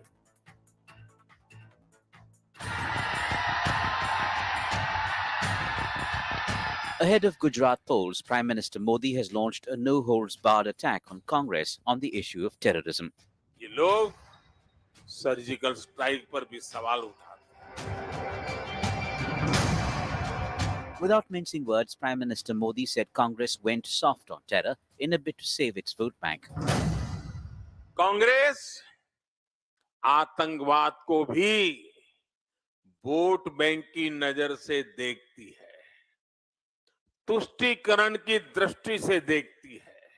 जब बाटला house encounter हुआ तो कांग्रेस के नेता आतंकियों के समर्थन में रोने लगे. Prime Minister Modi tore down Congress and said after the Mumbai terror attacks, the Congress government didn't take action against perpetrators of terror, but indulged in a conspiracy to label Hindus as terrorists. Congress सरकार आतंक के आकाओं पर कार्रवाई करने के बजाय हिंदुओं पर आतंकी होने का लेबल चिपकाने की साजिश कर रही थी. In no time, Congress hit back at Prime Minister Modi and the BJP.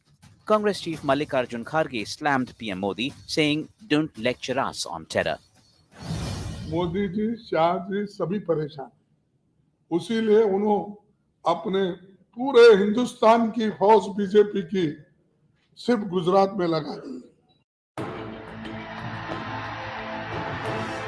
No major terror attacks have been reported in the state over the last decade. By and large, Gujarat is a safe state and has been for over a decade. But ahead of Gujarat polls, BJP and Congress are at loggerheads on terror. Will the issue of terror be a decisive one in the battle for Gujarat? All right, on the talking point this evening, Sanju Verma is national spokesperson of the BJP, Meeta Chakrabarti, spokesperson of the Congress Party, Rashid Kidwai, author and senior journalist, Dr. Nalin Mehta is the author of the new BJP, and Advaita Kala, political analyst, joining us. Let me start with Sanju Verma.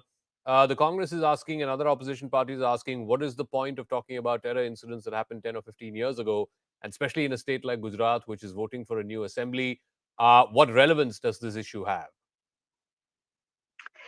You know, Zaka, I think the Prime Minister's statements on how the Congress leadership has actually been a terror apologist resonates not only with the electoral base in Gujarat, which is headed for polls in the next couple of days, but with every sane-minded, honest, tax-paying citizen, and I'll tell you why.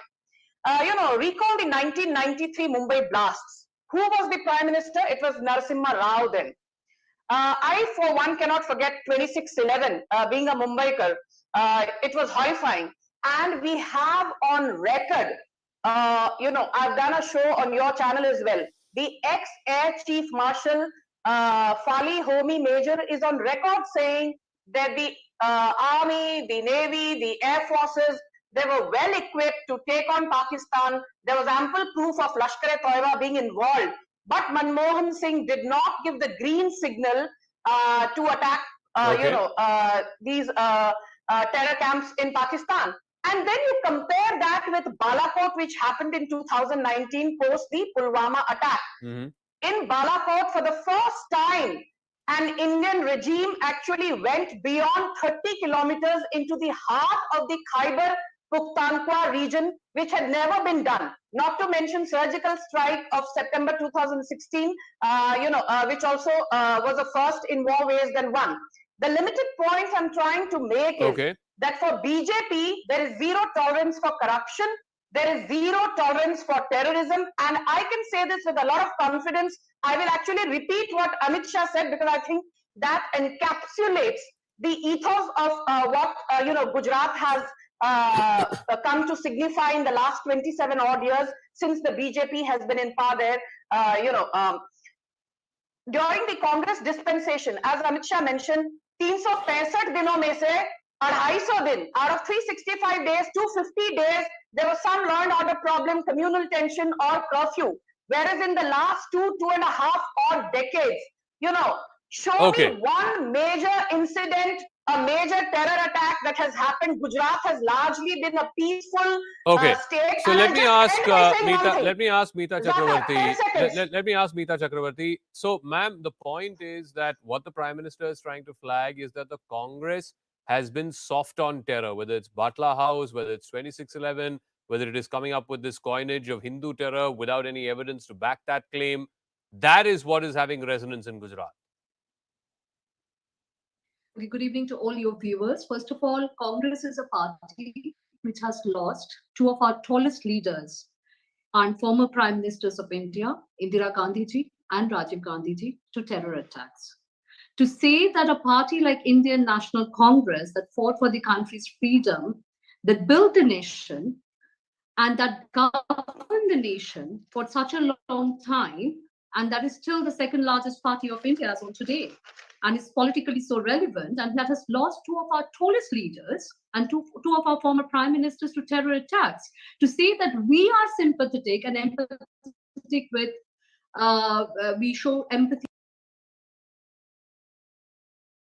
It's been soft on terror, whether it's Batla House, whether it's 2611, whether it is coming up with this coinage of Hindu terror without any evidence to back that claim. That is what is having resonance in Gujarat. Good evening to all your viewers. First of all, Congress is a party which has lost two of our tallest leaders and former prime ministers of India, Indira Gandhi ji and Rajiv Gandhi ji, to terror attacks. To say that a party like Indian National Congress that fought for the country's freedom, that built the nation, and that governed the nation for such a long time, and that is still the second largest party of India as on today, and is politically so relevant, and that has lost two of our tallest leaders and two of our former prime ministers to terror attacks. To say that we are sympathetic and empathetic with, we show empathy with terrorism is a ridiculous claim. We expect more responsible behavior and more responsible statements coming from someone as tall as the Prime Minister of India. But every time we do that, we are left disappointed. So what is happening in Gujarat right now is, in order to deflect from people development issues, be it about human development issues, be it issues of inflation and price rise, be it about unemployment rate, be it about other development issues, in order to fight anti-incumbency after 27 years of BJP rule in Gujarat, Okay. which is very clear. Bear in mind that a year back, Vijay Rupani and the entire cabinet got replaced. So the fact that there is anti-incumbents in Gujarat has been recorded in. Okay, no, we will know on the 8th of December whether that anti-incumbency costs the BJP or not. But anyway, let me go to Nalin Mehta. Ma'am, with your permission, please. Let me bring in the others as well. Let me bring in the others as well. Nalin Mehta, the point is, in today's Gujarat, there are going to be a large number of voters, first-time voters who were born in the new millennium. For them, the idea of a curfew-strewn Gujarat or a Gujarat where there is communal tensions is not something that is known to them. To that voter, is terror still a relevant issue, especially in a state like Gujarat, the safe state where we haven't had any major terror incidents in the last 10 or 15 years? What is most important to that voter, and who is able to capture the imagination of that voter? Zaka, I think the references to terror, the references to the past, the ideological positioning and the saber rattling, if you like, I think that's par for the course in an election campaign. One of the reasons why this is being raised so aggressively now at this point of the campaign is to remind people about the ideological fault lines in this campaign. One of the, if you also see what the BJP leaders have been saying in the last week or so, it is about getting the voter out. It is about getting enthusiasm in the rank and the file. We've had Amit Shah also saying it's not enough to turn out yourself. Please make sure that to BJP supporters, get about 20 odd people, make phone calls and get 20 odd people as well. I think this is the last phase of the campaign. We are in the end game, and this is the BJP reminding its core voters about the larger ideological battle to whip up enthusiasm in the last mile. Rashid, would you agree with that? That at the end of the day, modern day elections are won or lost by the party that can turn out the base. Which party's base is more excited, is more rejuvenated, is more interested in coming out to the polling booth? And in an election where it seems like there is no one big overarching issue, unlike, let's say, 2017, where the Patidar agitation was the big overarching issue, this time around, this is the attempt by the Prime Minister, by Amit Shah, to try and rally their support base, because there needs to be something compelling for that base to turn up on polling day. Absolutely, Zaka. I think this time Gujarat election is being fought in a very, contrasting style. The BJP, of course, has a lot of, synergy and entire game plan in place. On the other hand, the Congress is not, it's not Rahul Gandhi versus Narendra Modi, and this is something that's actually got the BJP a little worried. I mean, obviously they may on 8th of December they may win and form government again, but there is a fear that what about this voter silence and this kind of Congress's own silent campaign, and also I think this is a desperate bid to rake up these issues. Remember, Prime Minister is known to do this. In 2017, when Gujarat elections were going on, in the middle of it, that Khurshid Ahmed Kasuri had come and some former high commissioners to Pakistan, they had gathered at Manishankar Iyer's house, and the Prime Minister leveled some very serious allegations that he had to retract. I mean, the parliament was stalled, and later Arun Jaitley brokered the peace between the opposition and the government. So Prime Minister, when he campaigns like a BJP worker. No, but take a Rashid, view on last that. election, one second. Last election, everyone can agree that the most voluble issue on ground was the Patidar agitation, and that, of course, it had benefits to some parties, it had disadvantages to some other parties. In the middle of such a voluble campaign, if the Congress could not unseat the BJP, this time around, the prevailing wisdom seems to be, jeetna to BJP ko hi hai. Then why should we believe that the BJP or the Prime Minister needs such polarizing issues? Yeah. So Zaka, अगर गुजरात का election मतलब भाजपा की जेब में है, भाजपा जीत गई है, भाजपा जीत जाएगी, then why are you raking up these issues? These issues are not at all relevant. And you ask anyone in Gujarat, of course you can always whip up emotions, etc. and all, but what is the Congress, I mean the party spokespersons would say that I don't want to comment much, but what is the relevance of terror in Gujarat at this point of time? So let me ask Advaita Kala. I think the relevance, maybe not directly on terror, but certainly we can all agree that Gujarat is a highly polarized state, and when the Prime Minister raises Batla House, he raises 2611. It is to reinforce this perception that the Congress is soft on terror, and B, the Congress has always sort of appeased a particular community. That's the attempt by the Prime Minister, politically speaking, while raising this issue. Do you think that will have resonance in a society which has been polarized for a number of decades now? You have to unmute, Advaita. Sorry about that, Zaka. I mean, first of all, I don't think Gujarat has been polarized for a number of decades. I think it's had a series of communal riots since independence. And there's actually a study which tracks the cyclical pattern of communal riots in Gujarat. And after Prime Minister Modi took office, there has been a curve as far as that cycle of riots is concerned, communal riots is concerned. So I think that sort of has existed in the society since independence. So I don't think that's anything new. That's the first point I want to make. The second point I want to make, and I do concur with Nalin to a certain extent, is that this is about ideological positioning, because let's be really honest here, this election is a walkover. It is one of, and I'm speaking here as an analyst, it's one of the most boring elections because the other side is just not shown up to the game. The Congress is too busy promoting the Bharat Jodo Yatra. In fact, that's what Rahul Gandhi was discussing primarily on his visit to Gujarat as well. He's only campaigned there twice when they are the principal opposition. So there has been really no fight as such in this particular election. What is it, the sixth or the seventh time when the BJP wins again? I think it's going to be a game of margins. So if the Prime Minister is discussing larger ideological issues, and here I disagree with my friend Rashid, I don't think terrorism is anything of the past. It's a specter that we live with constantly, all the time. Even when you walk into a mall, you're scanned and searched. So I don't think it's anything that's going to recede into the past unless terrorist acts and bomb blasts, even lone ones that go wrong, like we just saw in the south, continue to take place. It's going to be, as far as top recall is concerned. I think the point that Rashid and others were trying to make, Advaita, if I may, was the last big terror attack we had was in February of 2019. It was in Pulwama. I mean, the world has changed in the last 3 years, not least because of COVID. Does that issue still have relevance to the young voter of Gujarat? The issue of terror? Yeah.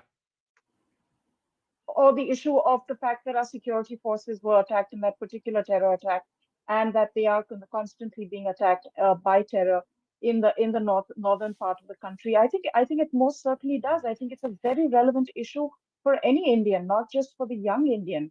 And I don't think the Prime Minister, when he even mentions, the genesis of the term saffron terror, I think that was something that deeply hurt the Hindu voter.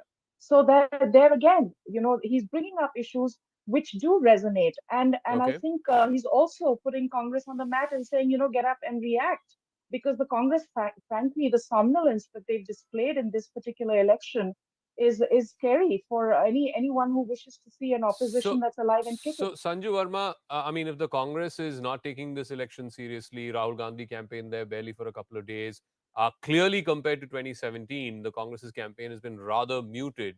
Why the need then again to raise an issue which, like I said, Butler House was in 2009 and 2611 was in 2008.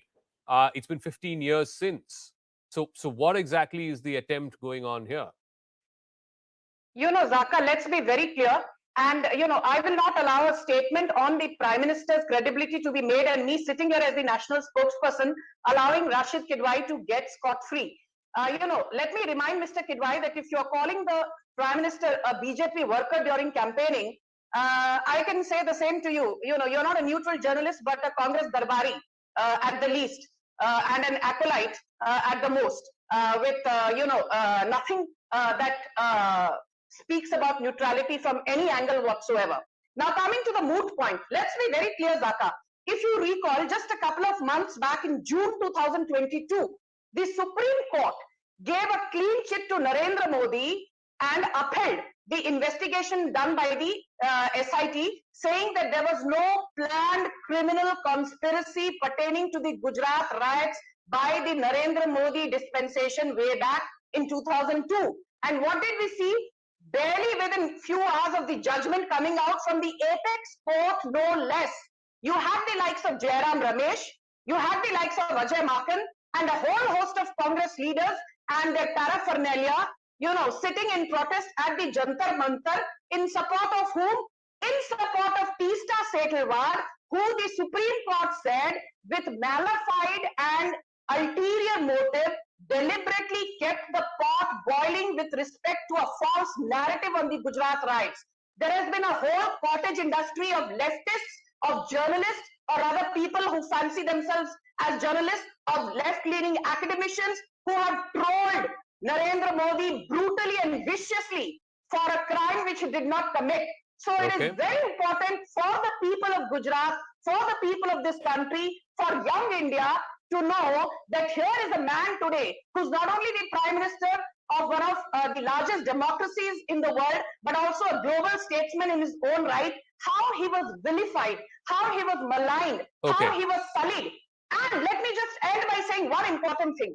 Rashid Kidwai said, BJP may win. And I tell you, BJP will win. And I'll just give the reason in 10 seconds, Saka.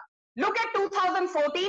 The BJP won all the 26 Lok Sabha seats from Gujarat with a 62% vote share. Come 2019, the BJP again won all the 26 Lok Sabha seats from Gujarat, again with a vote share in excess of 62%. But what about the Congress? Congress had a vote share of 32% from Gujarat in Lok Sabha 2019 and yet did not win a single seat. So the Congress's problem is it cannot convert vote share into winnable seats. No, in a two-horse race, anybody who gets more than 50% obviously will win seats. That's the first past the post system. But Meeta Chakrabarti, the point that Sanju Verma is making is the Congress willy-nilly is associated with people like Teesta Setalwar, the Medha Patkar. In fact, the Prime Minister talked about it in one of his campaign rallies earlier, that there was a conspiracy against the Narmada Dam. There was a conspiracy by activists to not allow development in Gujarat. It is that memory that he is stoking amongst the people. Okay, before coming to Medha Patkar issue, I would just quickly remind, I think my friend from BJP very conveniently left out 2017 election, where also we were written off by the media. But we ended up having, the alliance ended up having 80 seats as compared to 99 that was won by the BJP, 77 going to Congress. And we had a vote share of 42%. I think if you look at all the assembly election results over the past 27 years, our vote share has been 77, 14 MLAs have left the party. That is Now you That have is- reduced to that is- 63. that is- You have ma'am- reduced to 63. Ma'am, please, not please, no interrupt you. interruptions, no You are interruptions, reduced to please, 63. please, Out let's of extend each other that basic 18 courtesy. MLAs have left No the interruptions, party. ma'am, You are not please, updated. please, Any Sanjuji, incident. Sanjuji, I am no talking interruptions, about the please. results of 2017. Can you please ask her to stop and Go not on, interrupt go me? on, go Thank on. you. Okay. So if we have had a vote share in assembly elections between 38 to 42%, so Congress party, even as on today, has a very sound organizational base. Number two, we have done door-to-door campaigns. We have done 4 internal padyatras. We have done bigger rallies as well, with central leaderships also joining the state leadership. We have spoken to about 65 lakh people. Based on their feedback, we have come up with a manifesto which is completely focused on local development issues of Gujarat, be it about 10 lakh jobs, be it about 300 units of free electricity, be it about giving subsidy to LPG cylinder, taking the price down to 500 rupees per cylinder, giving unemployment allowance to the unemployed people, or about creating more employment in the state, or about Ma'am, the revamping point the education is, the system by point having is that 3,000 more in English medium schools. 2022 Gujarat My point is elections, that Congress it has is been a not Gujarat being specific seen on the manifesto. ground. Congress is not being seen making a We noise have like you been did in no, we have been 2017. working on In the ground. We 2017, have the Congress Okay. worker was far more on the ground, visible and seen. That's not the case in 2022. And perhaps, maybe, I don't know, If maybe you- because the central leadership is not being seen there. Like I said, Rahul Gandhi campaigned for all of 2 days in Gujarat. if you allow me to answer that, Yeah. the messaging of Bharat Jodo Yatra has also resonated with the voters of Gujarat. It has reached each and every single household of Gujarat. Gujarat Zaka. is not isolated from Bharat. Okay. Coming back to the second point that you asked about Medha Patkar, Bharat Jodo Yatra has a much bigger socio-political objective, where we are fighting against three forms of inequality: economic inequality, social and communal inequality, and over-centralization of power or political inequality. Okay. People who have been Let me critics of ask Congress, who Nalin are still Mehta. critics of Congress. Nalin Mehta, is Bharat Jodo and the crowds that Mr. Gandhi is getting, is that going to have any bearing or resonance on the Gujarat election? Zaka, I think we cannot be ahistorical in this debate. In 2017, the Congress ran the BJP really close, as you mentioned. That was because one of the reasons was because of the Paridar agitation, and because the Congress did a lot of work on the ground in the last election, led by Rahul Gandhi. What has happened in the last 5 years is that almost all the leading lights of the agitation and those who led the campaign against the BJP are now on the BJP side of the fence. In the last 5 years, the people of Gujarat, and as you mentioned, and it has been mentioned, the Congress vote in Gujarat has always been a strong, stable vote, despite the fact that the Congress has not come to power in the last, in about 3 decades now in Gujarat. Now, those voters who stayed with the BJP, they would have expected, who stayed with the Congress, they would have expected a strong opposition on the ground. What's happening right now is that the entire top leadership of the Congress is missing from the campaign. You're doing a Bharat Jodo Yatra in the south, which has got a large crowds in the south, but you're not campaigning in Gujarat. Rahul Gandhi's been there only once. You campaign in Mehsana, that doesn't have an impact in Gandhinagar, leave alone doing in the south. So I think that's a real problem the Congress should ask itself. Okay. Why has it lost the momentum? No, so why is the Congress not visible, Rashid Gidwai, like they were in 2017? The fact is that, like I said, Rahul Gandhi's campaign there barely a couple of times. More importantly, the so-called faces of the Patidar agitation who were with the Congress last time around, Hardik Patel, Alpesh Thakur, they're all with the BJP this time. There doesn't seem to be even an intent to put up a fight.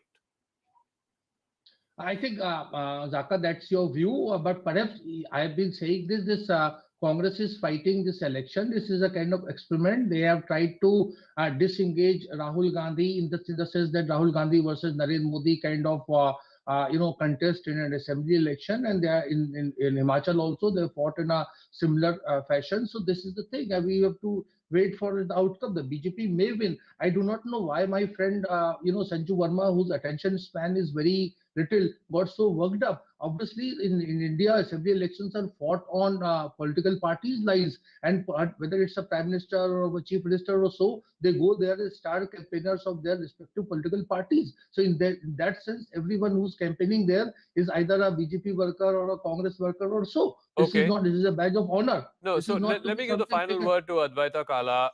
You even have people like Mr. Ovesi saying that, how can the BJP talk about terror, because UAPA, according to him, is the most misused law, most draconian law in this country. Again, I come back to the question because in a state like Gujarat, will these issues have resonance and relevance? Because I don't think people in Gujarat think that UAPA is a misused law or a draconian law.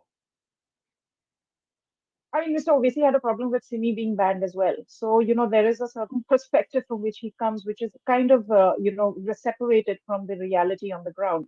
So there's no point really delving into that. The AIMIM is, of course, trying their luck. They did a good, they had a fair showing in the civic polls.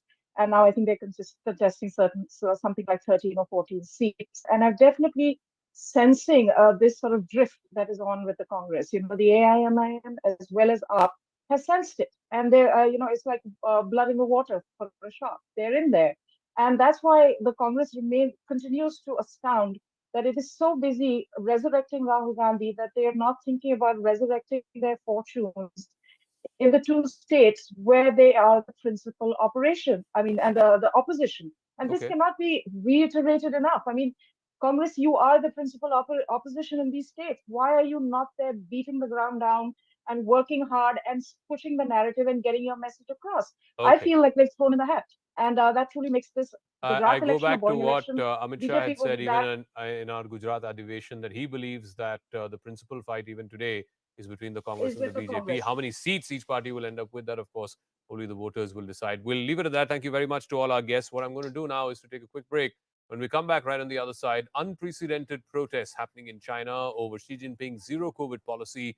Slogans were in fact raised against the ruling Communist Party and the Chinese president. It's being called the blank white paper revolution as it spreads from Beijing to Shanghai to Wuhan to other cities. That right on the other side of this quick break.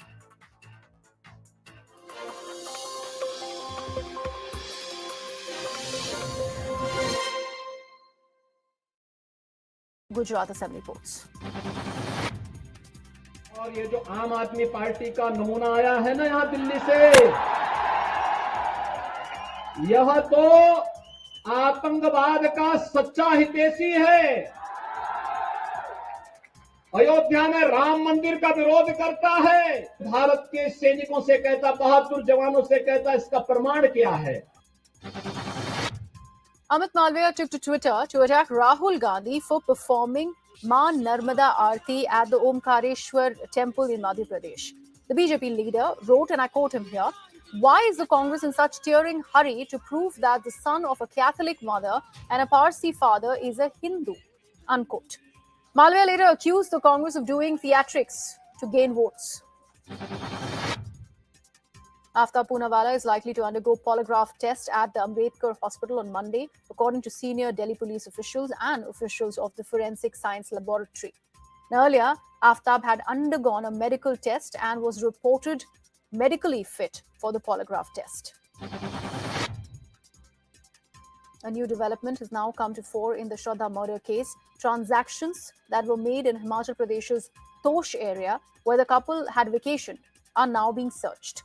The police suspect that Aftab may have conspired to murder Shraddha in Kasol itself. So the registers of each hotel in Kasol and Tosh villages are currently being looked at. Haryana Chief Minister Manohar Lal Khattar claims that there are huge positive changes in security scenario in Jammu and Kashmir after the abrogation of Article 370. Khattar said that people in Jammu and Kashmir are now living under secure atmosphere, and there is a huge investment potential in the Union territory.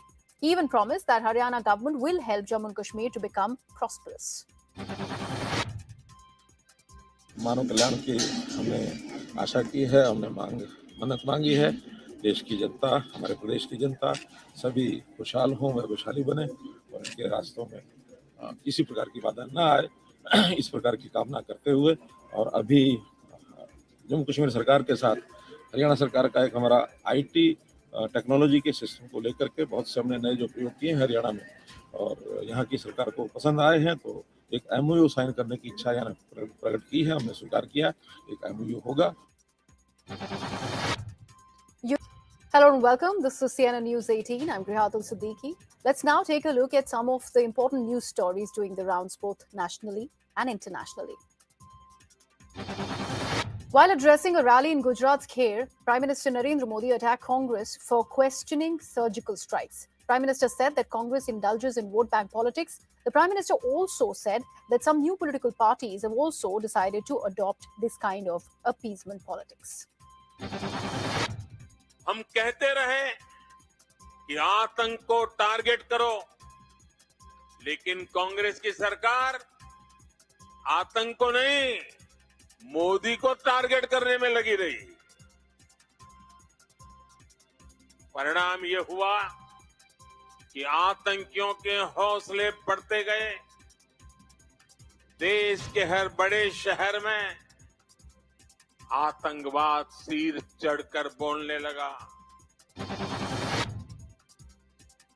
Another video of Aam Aadmi Party MLA Satyendra Jain has surfaced from the Tihar jail. The video was tweeted by the BJP today. In this latest video, a few men are seen as cleaning Satyendra Jain's cell and organizing his bed. The BJP has claimed that 10 men are giving room service to Aam Aadmi Party minister in jail. Now, this is the fourth video of Jain that has been circulated ahead of the crucial MCD polls in the national capital. जो video दिखाई दे रहा है कि किस प्रकार से मंत्री बनाए रखे गए सत्येंद्र जैन अरविंद केजरीवाल के द्वारा ताकि वो वसूली कर सके, मालिश ले सके, पकवान खा सके और उनको रूम सर्विस मिल रही थी तिहाड़ के अंदर। हम तो धन्यवाद देना चाहेंगे अरविंद केजरीवाल आपको कि लंदन, न्यूयॉर्क, पेरिस बनी नहीं, परंतु तिहाड़, थाईलैंड और रूम सर्विस और रिजॉर्ट जरूर बन गया। परंतु सवाल ये पैदा होता है कि ये प्रमाण आने के बाद आज भी सत्येंद्र जैन का इस्तीफा नहीं लिया जाएगा। BJP chief JP Nadda slammed Arvind Kejriwal-led Aam Aadmi Party during BJP's door-to-door election campaign in Delhi. Nadda, during this campaign, said that Tihar jail has become a massage parlor. People who were saying that a physiotherapist is giving the massage has turned out to be a rapist, he said. वो massage centre बना दिया, rapist therapist बन गया। शिक्षा का और स्वास्थ्य की जो उन्होंने चिंता की है जेल में, उनको सबको जेल में भेजने का इंतजाम हमारी जनता करेगी।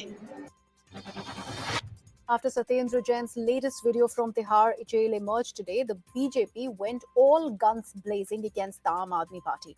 The Saffron Party tweeted a poster of Arvind Kejriwal and Satyendra Jain.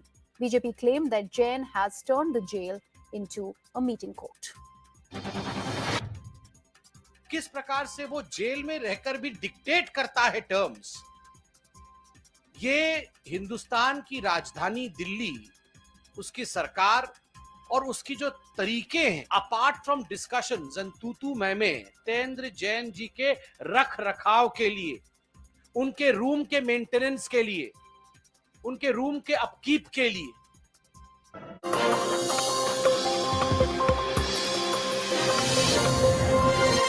There are unprecedented protests across China, from Shanghai to Beijing to Wuhan.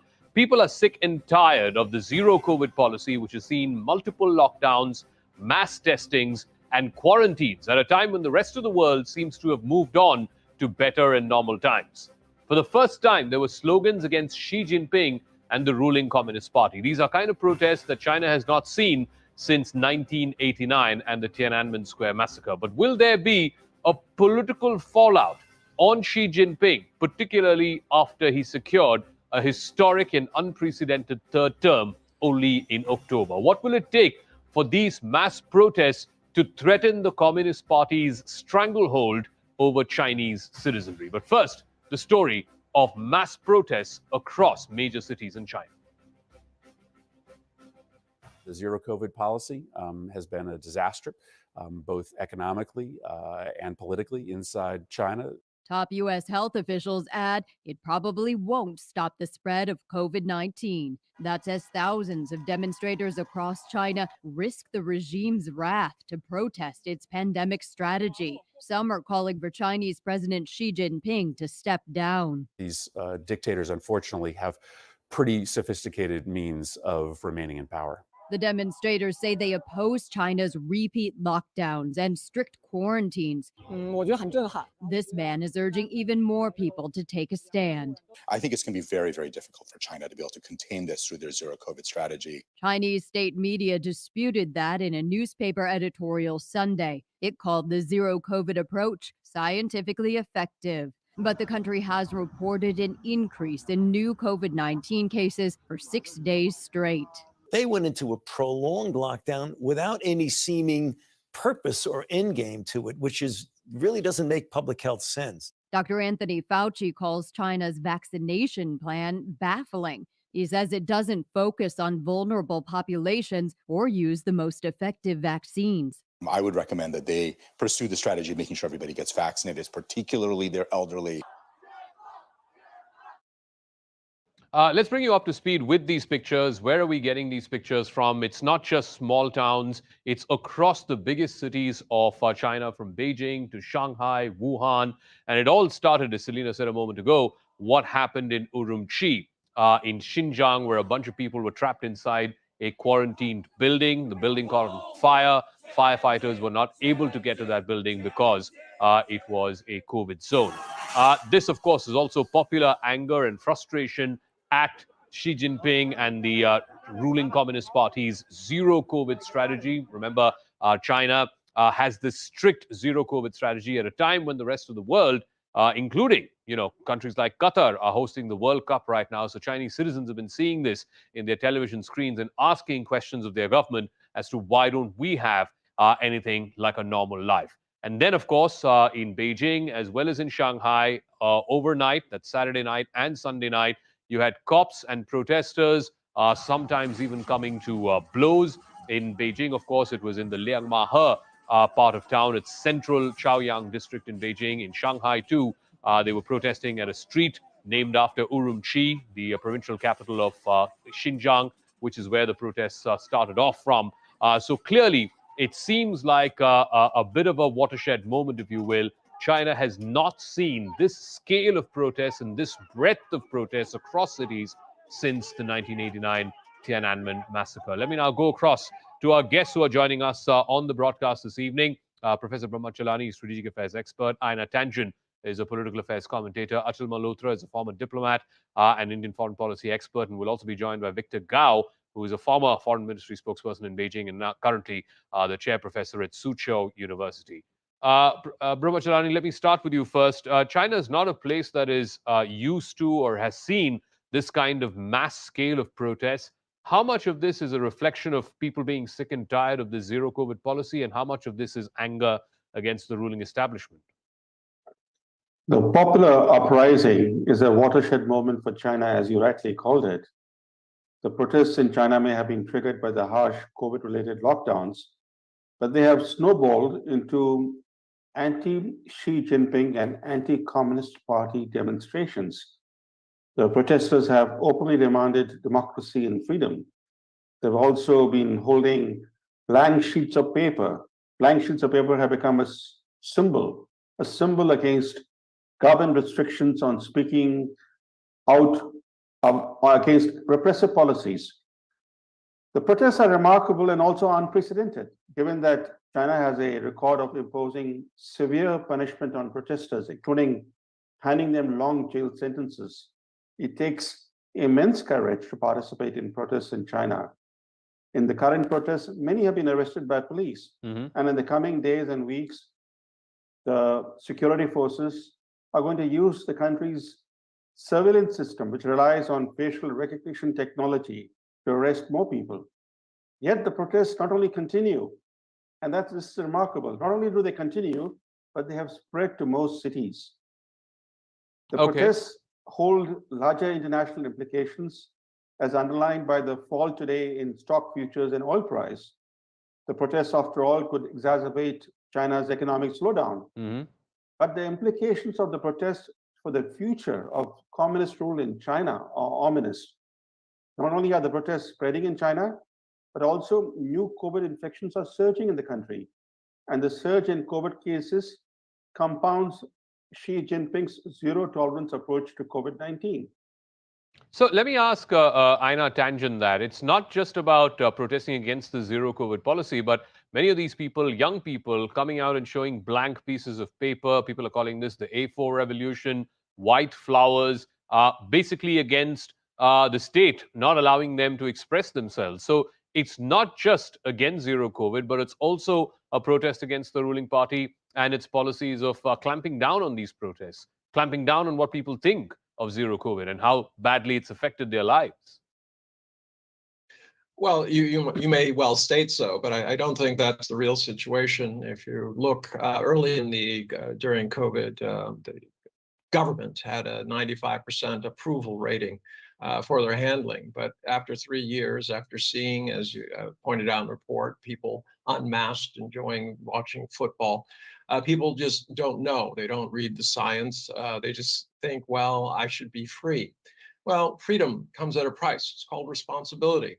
And if you live in a society, your individual freedoms affect others, health, safety. You might want to go out and run around and shoot off a gun, but do that in a crowded area, you're going to kill people. So this idea that somehow they're being blocked from the freedoms is nonsense. What it comes down to is frustration. A lot of social media, false, there was a picture of some doors wired shut, and the person behind it was saying that these were the doors to the high-rise in Urumqi. No, it wasn't. It was just fake. So you're seeing a lot of dialogue right now where countries that did not do as well with COVID are saying, oh, gee whiz, it was never stoppable. The politicians who made faulty decisions weren't at fault because there's nothing that can be done. Mm-hmm. China does have to adjust. They do. There was an issue. What they were doing is they said a zero COVID policy, but they were allowing these residential units in China. They have very large neighborhoods that are built by one developer, and they're under one kind of community control. Yeah. And they were allowing these groups to make the rules as to what was going to happen when there's a COVID threat. Unfortunately, a lot of them were by elderly people who decided it was safest just to take the most draconian measures possible. And as a result, now you see that's changing. You've seen a number of reports from Xinhua and others where the government has said, you guys have to be much more humane and careful and assess the situation and be appropriate. Okay. You can't have one person in a 10,000 person community has COVID and decide to shut down the whole thing. So they're intervening. But I do agree with what Fauci said. There's an issue about getting more people vaccinated, especially the elderly, getting more Paxlovid online. So when they what's do the open end up, they game? have I mean, what is your exit strategy? I don't think that is clear, or at least certainly the Chinese government has not made that exit strategy clear. Let me go to Victor Gao, as former spokesperson of the foreign ministry. We've had these unprecedented protests. We're seeing it in the biggest cities, in Beijing, in Shanghai. It may be a few hundred, but like I was asking Aina Tangent, they're just not protesting against the zero COVID policy and how badly it's affected their normal lives. They're also showing blank pieces of paper, basically protesting against the state and the state not allowing them to express themselves. What do you think this is a reflection of by the Chinese people? Because as numerous speakers before you said, protests are very, very rare in China. We haven't had one of this scale since '89 in Tiananmen.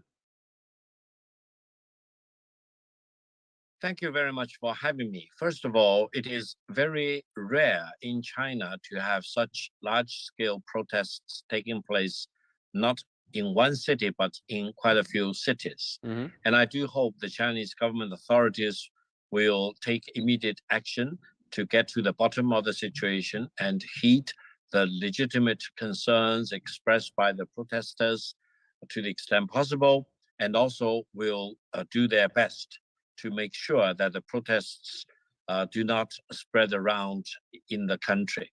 Now, the second point worthy emphasizing is that the protests are very much focused on how to lift the restrictions imposed by the dynamic zero COVID policy, which China has been practicing for 3 years. Now, in this way, we need to be philosophical because on the one hand, China has achieved the highest success in this regard by saving as many people as possible from dying from COVID and as many people as possible from getting infections from COVID, even at great cost to the Chinese economy and to the Chinese society at large.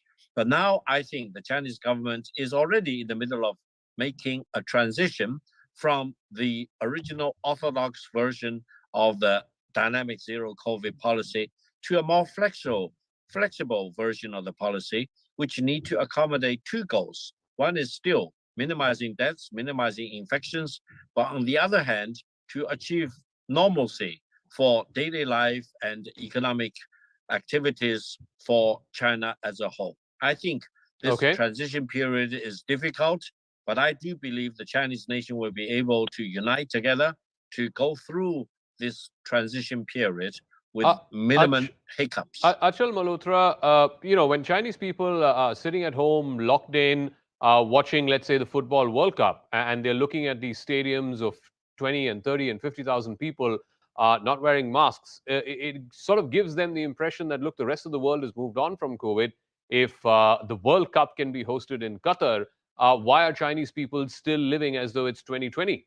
That's a valid grievance to have. Yes, Zaka, because you see, the point is Xi and the communist authorities in China appear to have gone too far in trying to control COVID. The zero COVID policy, the way it is being implemented, it is good in principle to have a zero COVID scenario, but to achieve it, the kind of measures which have been taken, obviously they are testing the patience of the people. And as you mentioned, if they see everybody else leading a normal life, whether it is in Qatar, USA, India, or elsewhere in the world, for 3 years they are being forced. So there is a theory of elasticity. There is a point, there is a breaking point, and that point has come. And these 3 years have caused a lot of socio-economic fallout of the zero COVID policy. What remains to be seen is, will there be a political fallout now? Will this trigger the kind of protest? Do they have the potential or the capacity to ultimately, to evolve into a revolution or uprising against the government? Will there be a repeat of the 1989 and how the government is going to then tackle it? Most probably, if there is a spread, because these protests are always infectious. You saw they started with one city and they are now spread all over China. And if they go on at this rate, obviously China will at some point of time have to use very strong. So far, I think they have been more or less controlled in a peaceful manner by and large. But ultimately, probably they will have to come and start using force. And then we are heading for, once again, a very, damaging scenario in China. I mean, it's... Professor Brahma Chalani, one of the things that commentators are also pointing out too is that, none of these protesters are asking for greater democracy or a change of one-party rule. What they're asking for is, getting back to a semblance of a normal life, something that we all had before 2020. Much as, there were slogans against Xi Jinping and the Communist Party rule, he's just secured a historic, unprecedented third term. What are the chances that these protests, which are happening across cities now, will lead to some kind of a political fallout? Authoritarian regimes look strong until simmering discontent at the grassroots levels breaks out into mass protests against those in power. So the Chinese Communist regime of Xi Jinping does look strong. And certainly he looked very strong a month ago when he secured a third term. But now these protests have shaken the very foundations of his regime. After all, the protesters have been chanting slogans like Xi Jinping, leave, leave, and Communist Party, out, out. I mean, this is so daring, given the fact that participating in these protests comes with great personal risk. Yes. And yet, we have seen how bravely these participants have been protesting in these various demonstrations. And of course, you can expect the regime to be ruthless in stamping out the protests as they threaten the very continuation of Communist Party rule. And not immediately, but in the weeks ahead, the regime will likely, in response to the protests, begin to slowly ease its zero COVID policy. It cannot immediately ease that policy because it'll amount to giving in to the protests. But the political repercussions, the political effects of the protests will lead to the easing of the zero COVID policy. Okay. But I think there's a larger point, and there's a striking irony to the protests, given that China is the birthplace of the COVID pandemic, just as it was the birthplace of the SARS pandemic. The surge of COVID cases is coming late to China, in part because of almost 3 years of lockdowns and social control. The lockdowns meant that the Chinese public has had far less exposure to the COVID virus and thus less natural immunity than people in most other countries. Yeah. But such is the surge of new cases that Guangzhou in southern China, the city of Guangzhou, says it is building quarantine facilities and hospital beds for 250,000 people. You know, you have seen pictures of this new quarantine center that has come up in Guangzhou. It shows the kind of surge that is gripping parts of China. And in fact, the current surge has made the lockdowns only stricter and broader in scope and geographical spread. And this in turn is fueling greater public anger. Einar Tangent, China building these mass facilities, quarantine facilities for 500,000 people in 2022, when the rest of the world was doing this in 2020, questions being asked about the efficacy of the Chinese vaccine. And most importantly, like I said, when Chinese people see images from the rest of the world, whether it's in India or the US or any other part of the world, and they see people getting on with their lives in as normal a fashion as possible, that does lead these young people to ask questions of, what's our government doing? Why is our government, keeping us in this lockdown, in this almost unreal state, 3 years after this disease was first detected? Absolutely right. Well, they haven't been locked down for 3 years. That would be a gross misstatement. There have been periods when there have been lockdowns. I live here in Beijing, unlike my colleague who lives outside and seems to believe whatever he hears. Right now, you're absolutely correct. By looking at the rest of the world, a lot of people saying, why can't we be like that? And there is issues about, as I was saying earlier, the number of vaccines, especially the elderly. They haven't pushed it. They have taken their foot off the gas over a year ago. They stopped pushing boosters, and they need to do that. You asked me before what their goal is, exit strategy. It's about 60% of the people vaccinated or boosted within the previous 6 months. If they get to that and they have enough Paxlovid and there's another treatment routine that they can use, then they can open up, because they don't want to be in a situation where they have people dying on the sidewalks because they do not have enough medical facilities to take care of them. Now, this idea that China has not been growing is nonsense. The idea that the rest of the world has done well is nonsense. The US lost 3 years of longevity. They went from 79 to 76 since 2019. So you can't say that there has been no impact and that people haven't died, 6.5 million people at least. So at this juncture, China has done well, but they need to do better. That's all. Victor Gao, it's one thing to protest against more freedoms and wanting to get back to a normal life, people sick and tired of zero COVID. But people are also by name protesting against Xi Jinping, against the Communist Party. We saw that in Shanghai. We saw that in Beijing as well. Surely, in closed systems like the Chinese system, in authoritarian regimes, all it takes is a spark. We've seen that in the past as well. Do you believe that there will be a political fallout, that these protests will threaten the stability of the government of China and this almost stranglehold that the Communist Party has over Chinese citizenry? Well, first of all, these expressions do not reflect the realities on the ground in China. In October, China had a very successful 20th Party Congress, and thereafter, China has never been as united as it is now. And China is very clear, as for the direction the whole country is embarking upon, economic development, opening to the outside world, continue to reform, etc. I know for sure that lots of people are not happy about the harsh zero COVID policies, and measures need to be taken immediately to address their concerns. But I think the Chinese government has all the reason to take great pride in the great achievements China has achieved in minimizing deaths and infections for the sake of the Chinese people. Many of us are still alive and live in healthy conditions because of the dynamic zero COVID policy.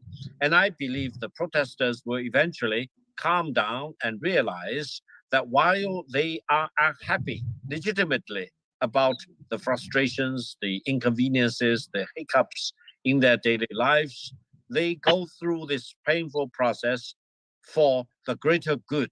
That is to save as many people in China as possible from dying and getting infections from the COVID.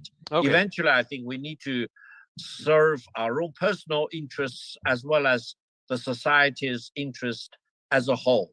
And I do believe the Chinese people will realize this very important point. We do not live in a vacuum. We live in an interconnected society. Achal Malhotra, I'll give you the final word. In the last 2 years, if you were to speak diplomatically also, China has not made any great friends in the last couple of years, other than maybe Russia. It has lost friends and partners in the Asia-Pacific. The sort of trade war and other political war between the US and China has only gotten exacerbated. Things with India are not normal either. Do you believe that all of this is going to take a toll as well? That China today is seen far less as a benign power than it was before COVID, and not least because there are still suspicions around the origin of COVID.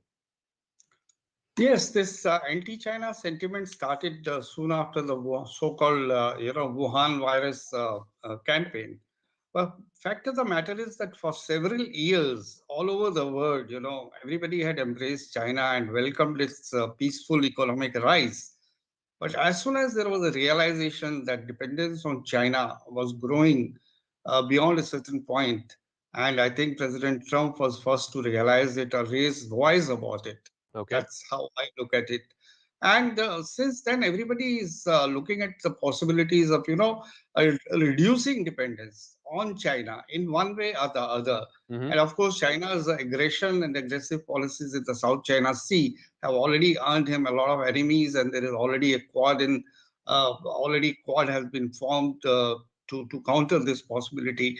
Americans are openly saying that if they have any challenge from anybody in the world, it is from China.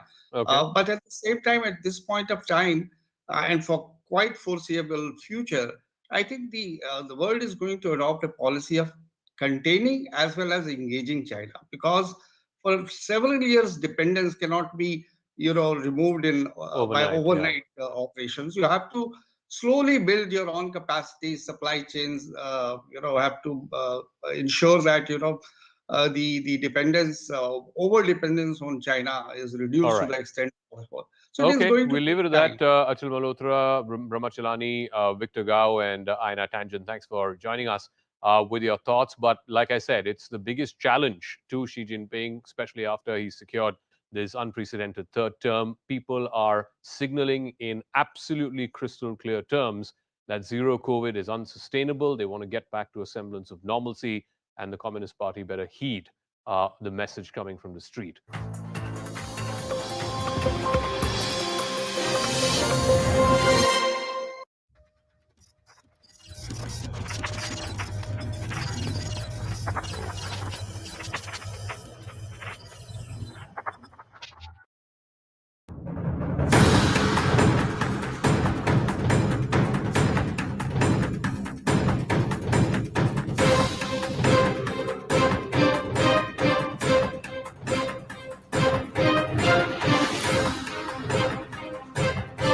हमें गुजरात को आतंक के खेल खेलने वालों से हमेशा हमेशा बचा के रखना है कि नहीं रखना है? रखना है कि नहीं रखना है? गुजरात की जिस पीढ़ी ने कर्फ्यू तक नहीं देखा, 20-25 साल के नौजवानों ने कर्फ्यू नहीं देखा, जिन नौजवानों ने कर्फ्यू तक नहीं देखा है, मुझे उनको भी बम धमाकों से बचाना। बीजेपी इस देश की आवाज नहीं सुन रही, आरएसएस बीजेपी इस देश की आवाज नहीं सुन रही है और वो रिजिड तरीके से देश को चला रहे हैं। उनके जो आइडिया है, उनकी जो सोच है, उससे वो चला रहे हैं। देश हिंदुस्तान की सोच से चलना चाहिए, सरकार की सोच से नहीं चलना चाहिए। ये चुनाव बदलाव का चुनाव है।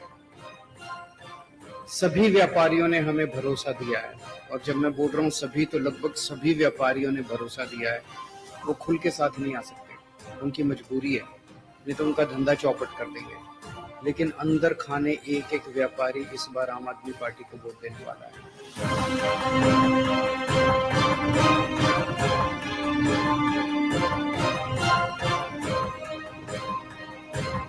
5 साल पहले इस बार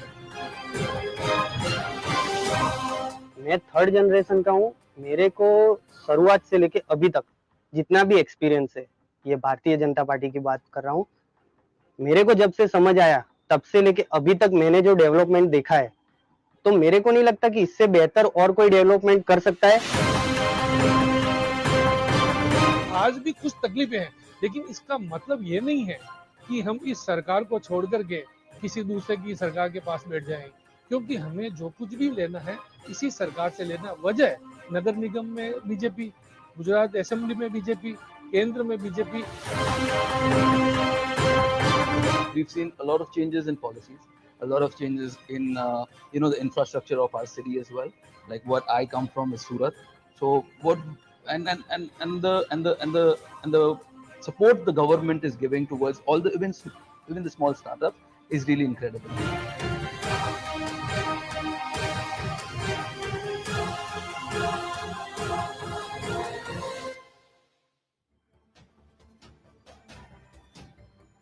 Hello everyone, you're watching News Epicenter with me, Maria Shakil, where I'm coming to you live from the iconic Sabarmati riverfront, right in front of the beautiful Atal Bridge. With me are analysts and politicians, Pallavi, Aman, Ajay, Umad. Pallavi, I'm going to begin with you before I set up this discussion. We are at Sabarmati riverfront. You have covered multiple elections. What's so beautiful about this one? I mean, yeah, it's there for you to see. It's absolutely fantastic. And this is just a slice of the cake, really, Maria, because you travel to rest of Gujarat. I've seen, I mean, we went, for example, that day to the Statue of Unity. Absolutely awesome. And the best part is that they've kind of cleaned it up.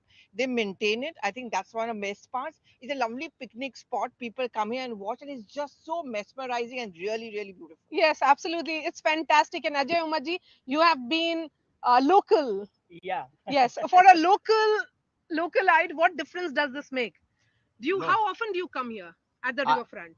Oh, not only for this kind of TV debates, but sometimes for morning walk, and sometimes just to chill, because thank God that Mr. Modi has constructed this riverfront so that the traffic congestion at Assam Road has also reduced, and you can directly go to airport on this road. So 4-lane road this side and 4-lane road on that side of the river. And the beauty of this, that Sabarmati river, which had no water once upon a time, now there is an exit route, emergency exit route of Narmada Canal. So that's the reason that you will see this river full of water. And This water is in not of Sabarmati. 2017, we saw that plane also land at the Sabarmati river. That was a seaplane. Seaplane. The commissioner of police Ahmedabad at that point of time did not give permission Mr. Modi to hold a rally, so he landed here in seaplane and organized a rally. And so before I get into the politics of it, Zafar Islam, member of parliament of the BJP,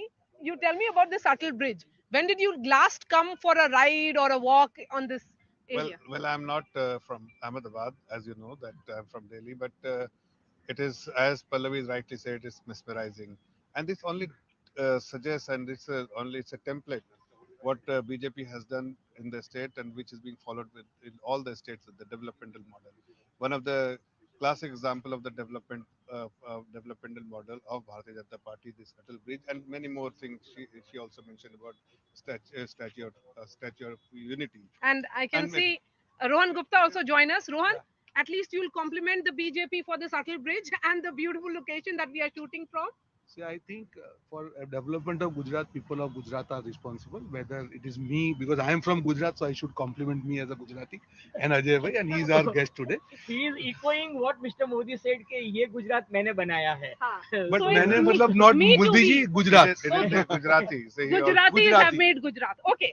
So later on the show, moving away from the riverfront, but we'll continue to have this discussion on the riverfront. I will be getting you the pulse of the voters in Surat. Remember, in 2017, out of 16 seats, there state and which is being followed with in all the states, the developmental model. One of the classic example of the developmental model of Bharatiya Janata Party, this Atal Bridge, and many more things. She also mentioned about statue of unity. and I can And see Rohan Gupta also join us. Rohan, at least you'll compliment the BJP for this Atal Bridge and the beautiful location that we are shooting from. See, I think for development of Gujarat, people of Gujarat are responsible. Whether it is me, because I am from Gujarat, so I should compliment me as a Gujarati, and Ajay bhai, and he is our guest today. He is echoing what Mr. Modi said कि ये गुजरात मैंने बनाया है. But So मैंने it's मतलब me- not me to Modi we. ji, Gujarat. It is Gujarati. Say he also- Gujaratis have made Gujarat. Okay. So later on the show, moving away from the riverfront, but we'll continue to have this discussion on the riverfront. I will be getting you the pulse of the voters in Surat. Remember, in 2017, out of 16 seats, the BJP won 14, the Congress won 2. There was agitation by the Patidars. There was also anti-GST protest. So the mood from Surat will be coming up after a very short break. But first, what has happened here? Prime Minister Narendra Modi has set the cat among the pigeons with his statement on surgical strikes. As I said, this is the slow goers in battle for Gujarat. The first vote will be cast on 1st of December, and the first round of polling will be ending tomorrow. Prime Minister Narendra Modi, in fact, rigged up the Batla House encounter during a rally in Gujarat's Khera district and claimed that terrorism peaked under the Congress government. He even turned the Grand Old Party as terror sympathizers and called them out for appeasement politics. The Prime Minister further said that Congress tried to label Hindus as terrorists after the deadly 26/11 Mumbai terror attack. Congress chief Mallikarjun Kharge has hit back at the Prime Minister and has said that the fight against terror was launched by the Congress. Kharge added that it is the Congress that has sacrificed to keep the country together. He cited the examples of Indira Gandhi and Rajiv Gandhi and asked, in fact, which BJP leader has sacrificed for the country and freedom. Once again, national security has entered the election narrative in battleground Gujarat, serving as one of the signature attacks of the BJP against the Congress. So what role will it play in the battle for Gujarat? Can the BJP corner the Congress on national security again? Does the BJP's constant attacks against the Congress give the advantage to the Aam Aadmi Party? Has Arvind Kejriwal's party carved a space for itself in this war of narratives? First, here's what the Prime Minister had to say and the reply that came from Congress chief Mallikarjun Kharge. आप याद करिए, दिल्ली में जब बाटला house encounter हुआ तो कांग्रेस के नेता आतंकियों के समर्थन में रोने लगे, रोने। कांग्रेस की सरकार आतंक को नहीं, मोदी को टारगेट करने में लगी रही। परिणाम ये हुआ कि आतंकियों के हौसले बढ़ते गए। देश के हर बड़े शहर में आतंकवाद सिर चढ़कर बोलने लगा।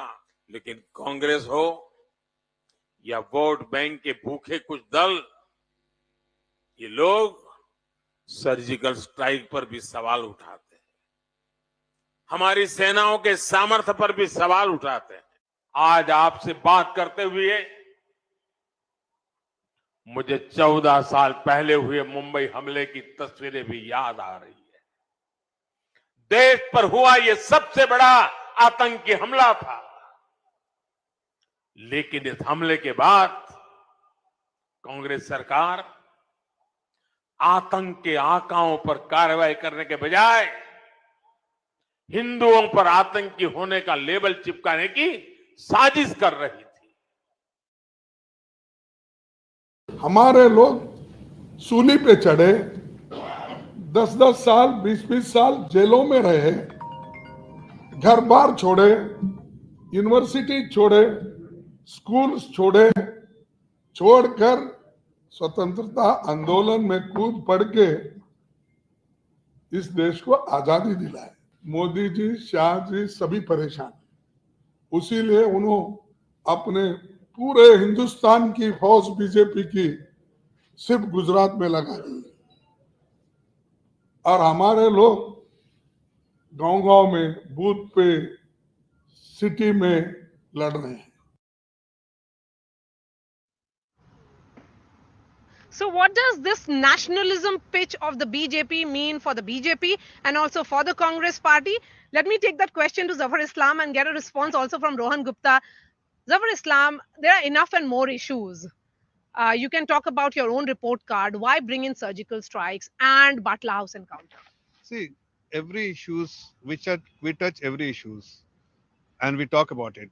But what is important for everyone to understand that issues which are relevant for the society needs to be raised during this time. And that is why it is important for the people to know what is important for them and what is what should be the priority of the political party and what is the priority of the opposition party, which is not concerned about the safety and security and the national security of the country.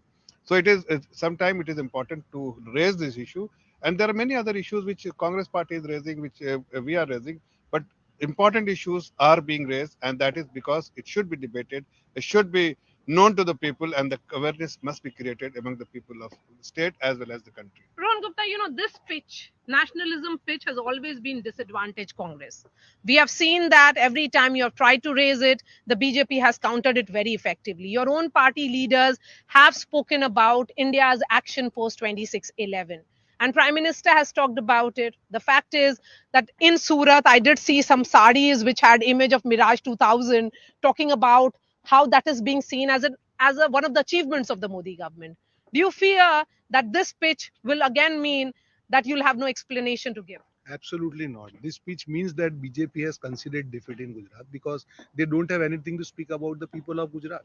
If you are in power for 27 years, do you feel that you will need any other issue? No. You can just go with your open heart and present the white paper that okay, these are our achievements. Not even a single full commitment of BJP in 2017 manifesto has been fulfilled on ground. I'm ready to challenge. I've got their 2017 manifesto. So what are you talking about? People of Gujarat, they have understood their reality. Whatever narrative they are trying new narrative every day. They got their star pracharak Hemanto Vishwasa, tried some new narrative, failed again. So every day they are trying new things. Just 3 days left. Obviously BJP can try, but the people of Gujarat, they want answers on Morbi, on the issues of paper leak, on the issues of drugs. These are the issues people are concerned. The price rise. But it's a border state, so people are concerned about the security as well. Safety, security matters. See, that's what I'm not saying that these issues are not important. What I'm saying is, when you are in power for 27 years, you should talk about your achievement. If you are talking that we are presenting development model, you are saying so-called two engine sarkar. Where are two engines? They change their engine every 2 years. They have changed 3 engines in 2 years, and they are talking double engine sarkar. So double engine is about also the chief minister, and the chief minister keeps changing. No, Mr. Rupani served for 5 years, and then now Mr. Bhupender Patel has been given the chance, and now his name has also been announced that he will be the next chief minister of Gujarat once the election is over and we become the victorious party. But what is more important, what Rohan was raising, I think it is for important to everyone to understand that a leader lead from the front. We are going everywhere, talking to the people, knocking every door, every voters. We are connecting with every voter because we know that there is a level of receptiveness because whatever we speak, we deliver it. Unlike them, because the leader is running away from the election. I mean, do you have any answer? Because Rahul Gandhi is not seen anywhere. Even if you have to organize a Desh Todo Yatra, but it could have been organized in the state where the elections are being held. But unfortunately, they do not want to fight the election, but they want to create a bad image for the Bharatiya Janata Party, but people understand, and that's why we connect with the people. We understand their sentiment, we understand their emotions. We are the party which actually believes in serving the people. Okay. That's why we are extremely confident that You want to respond? Yes, that a quick we response. will have their blessing, and we will have a very So comfortable 8th victory. December, according to him, will be his. See, there is a saying, "Saw sunar ki ek lohar ki," right? So Rahul Gandhi ji came, addressed 4 sabhas, and Mr. Modi is busy attending small 30 sabhas because we trust our workers, we trust people of Gujarat, and Rahul ji has set the agenda of Bharat Jodo. The communal agenda of BJP is not settling down on ground. This is the impact of Bharat Jodo, and once that is done, I think BJP has lost the election. Okay, so let me put the focus again on nationalism. Since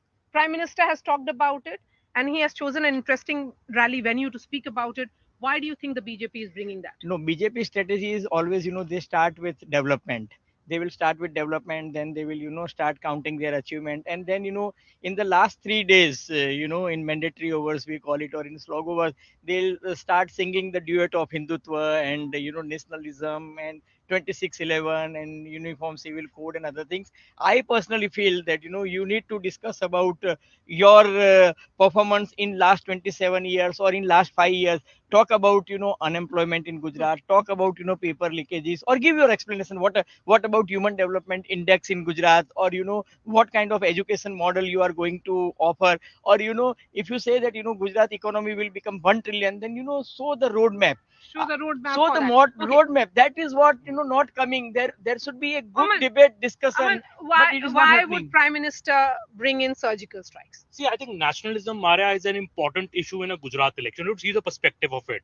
What the Prime Minister said that bomb blasts used to happen in Gujarat when he was the CM in Surat and Ahmedabad, and हम terrorists पकड़ते थे और UPA सरकार terrorists को सहानुभूति रखती थी या उन पे soft हो जाती थी.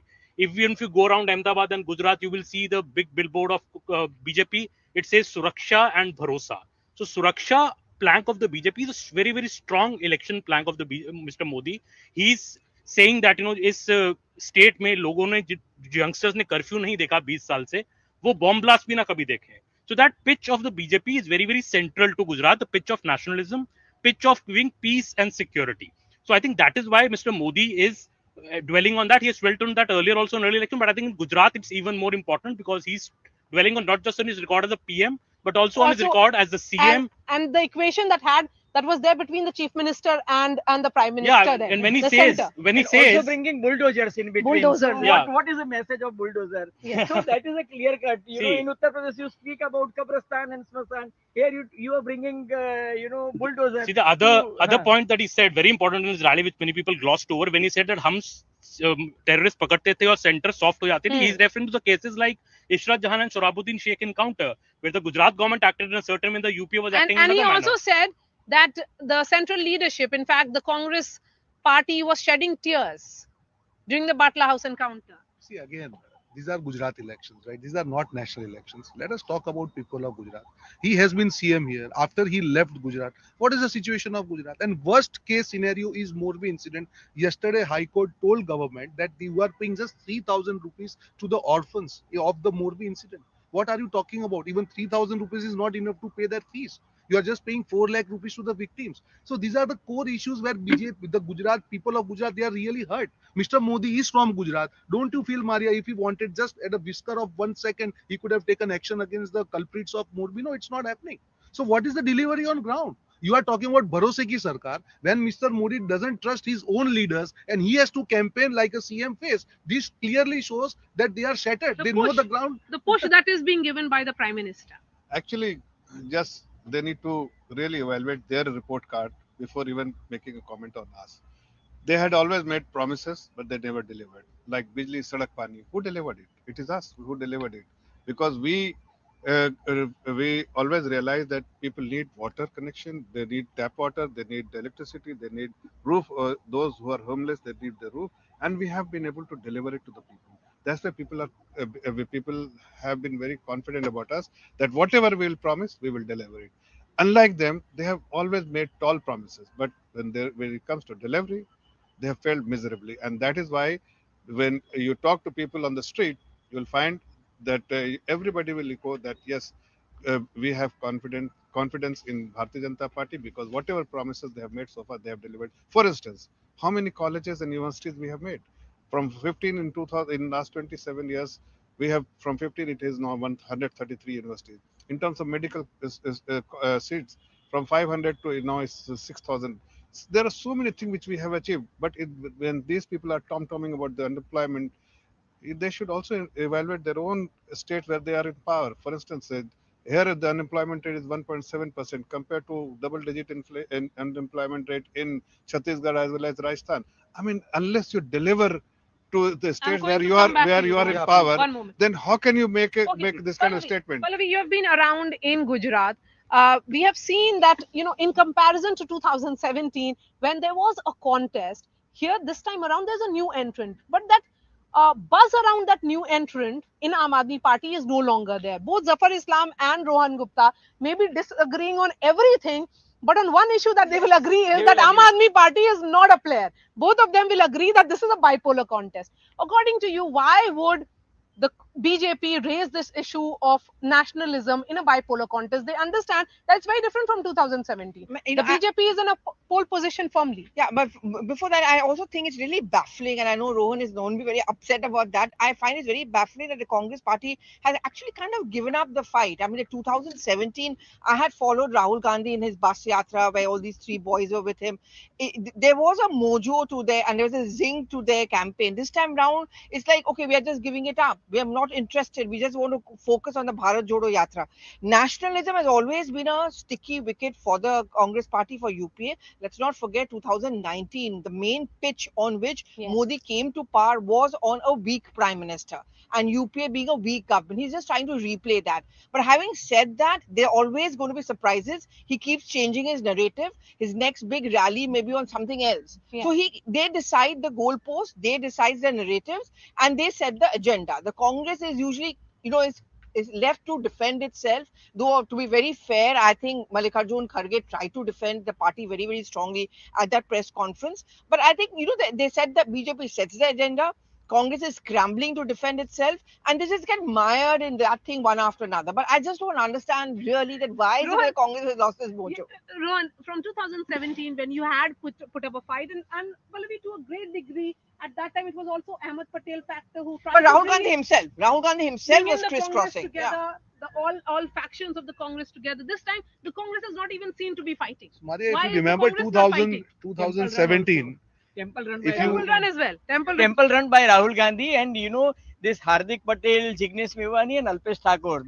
They as Pallavi has rightly said, you could see mojo and jing. But this time I'll tell you two important aspects. You may be saying that, Aam Aadmi Party may not be a force to reckon with, but, they will be a double-edged weapon. Both these parties are worried internally because, they will be a disruptive force. In Surat, they are creating trouble for Bharatiya Janata Party, and that's the reason that last night, Prime Minister Narendra Modi has to go on for 28 kilometers of road show. And BJP is also worried about, because they have brought 19 turncoats from Congress party. They are worried about rebels. And there are 19 rebels in Bharatiya Janata Party, so they are worried more about their own rebel people. But before that, what Pallavi said in terms of the mojo, lag raha hai ki bas chunav ladna hai to lad rahi hai Bharatiya Congress. 2017 mein, I just got the old, the surveys and all. None of the survey gave us more than 40 seats in 2017. So all these mojo came after the results. So this time also same thing will come. So नहीं पर आपका कोई भी poll आप निकाल के देख लीजिए Pallavi. Even your poll was there where you are giving 36 to 40 seats. आप निकाल के देख लीजिए. My point here is, the Congress campaign this time was very focused. We started with the 8 promises of Congress party. We went. Who was leading the campaign? Our local leaders. We have trust on that. Unlike Mr. Modi, like he says, Bharosa ki sarkar, but he doesn't trust his own local leaders. You tell me one interview of Bhupendra Patel, who is their CM candidate. No, they don't trust. Mr. Modi doesn't trust anybody. That's why they had to bring 20 turncoats from Congress party and leave there 40 people, including the ex-CM. This is the ground level situation. So again, what Mr. Umat said, it's a very interesting point that this is the first time BJP is facing the rebels. 19 people are suspended and 36 other seats where they are fighting internally. So you will see that on the day of result, Pallavi will come and tell me, Rohan, the same mojo is back. 8th December. So by default, Congress party is hoping that, by default, they are going to get power. On our work, on our workers. 8 December, Bharatiya Janata Party is going to create history.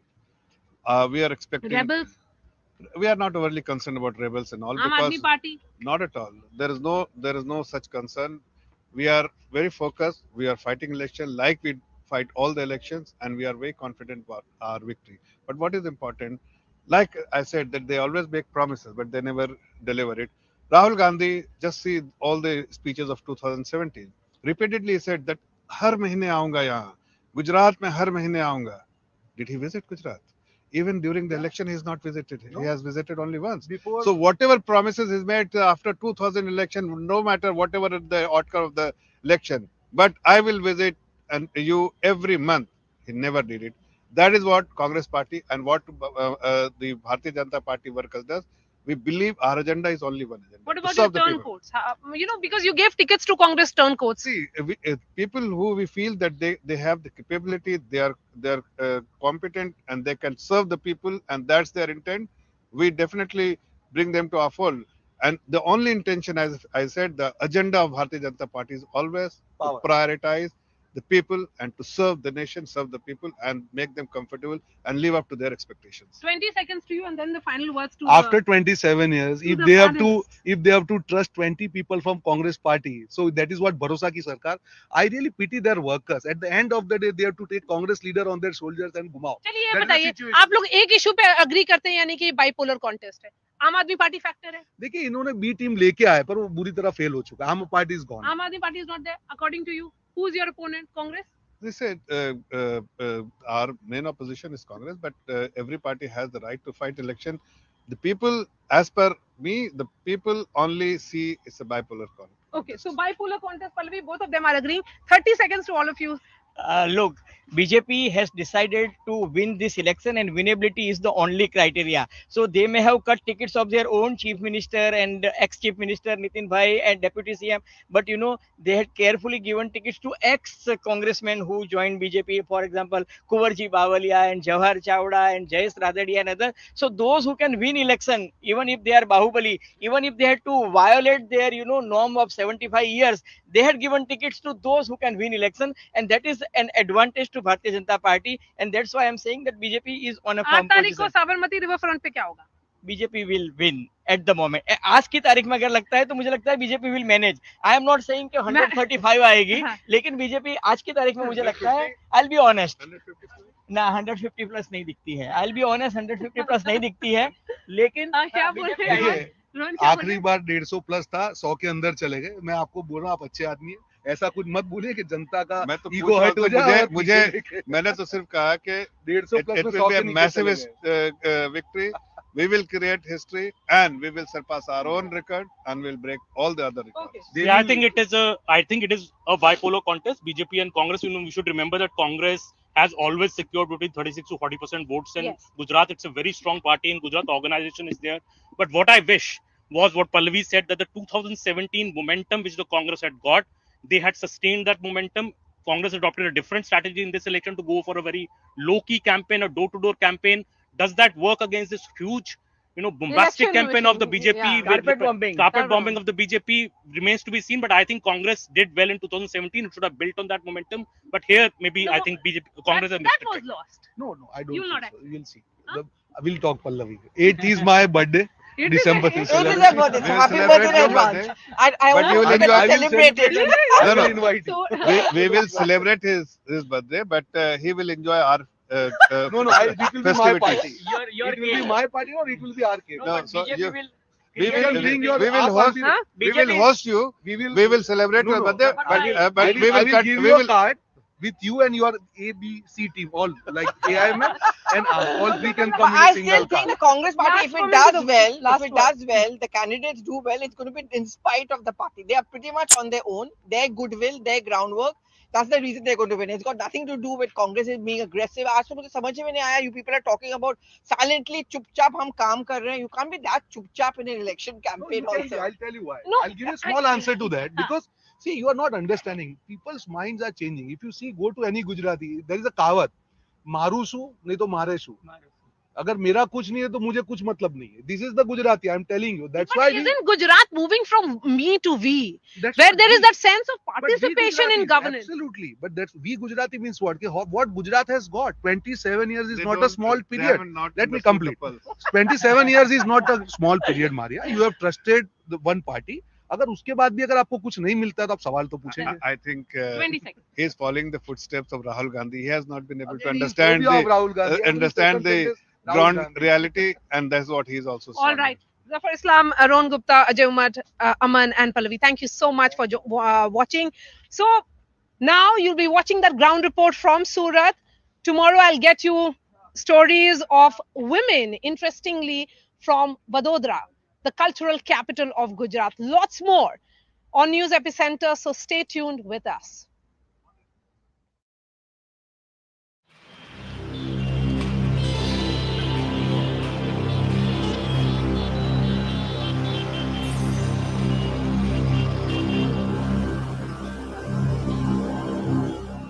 In India's textile city, Surat, the flavor of elections is captured on fabric. This sari has the image of Mirage 2000 fighter jets that carried out the Balakot airstrikes on 26th February 2019. There is another one of the world's tallest statue, the 182-meter tall statue of Sardar Patel in Kevadia. These two are seen as big achievements of the Modi government. And here in Surat, election season has put them center stage. Surgical strike वाली साड़ी का क्या है? Actual surgical strike ये हमारे देश का गर्व है, तो हम लोगों ने इसलिए इसको इसके ऊपर अप्लाई किया है. और कितनी साड़ी कब बनवाया था आपने? कितनी साड़ी बिकी है? ये हर साल हम बनाते हैं और ऑर्डर के हिसाब से ये बनती है, तो इसके लिए वो कोई नहीं है कि हम कब बनाए कब नहीं बनाए, जब जब इसका ऑर्डर रहता है तब हम बना लेते हैं. 29-year-old Deep Modi is a third-generation textile merchant. He runs this shop in Surat's famous JJAC market. He says all concerns related to GST have been addressed by the centre, and unlike 2017, this time traders stand with the BJP. सूरत वाले belt पे आम Aadmi party की चर्चा हो रही है. Textile का जो उन्होंने अपना विजन बताया है, जो पॉइंट्स बताए हैं, क्या आप जैसे बिजनेसमैन उससे कन्विंस्ड हैं? एक्चुअल आम आदमी पार्टी ने जो विजन बताए उसके लिए तो मैं कुछ बोल नहीं सकता हूँ. मैं थर्ड जनरेशन का हूँ. मेरे को शुरुआत से लेके अभी तक जितना भी एक्सपीरियंस है, ये भारतीय जनता पार्टी की बात कर रहा हूँ, मेरे को जब से समझ आया तब से लेके अभी तक मैंने जो डेवलपमेंट देखा है, तो मेरे को नहीं लगता कि इससे बेहतर और कोई डेवलपमेंट कर सकता है. और मुफ्त का देके अगर कोई चीज का डेवलपमेंट हो गया है तो उसको और कौन डेवलप कर सकता है.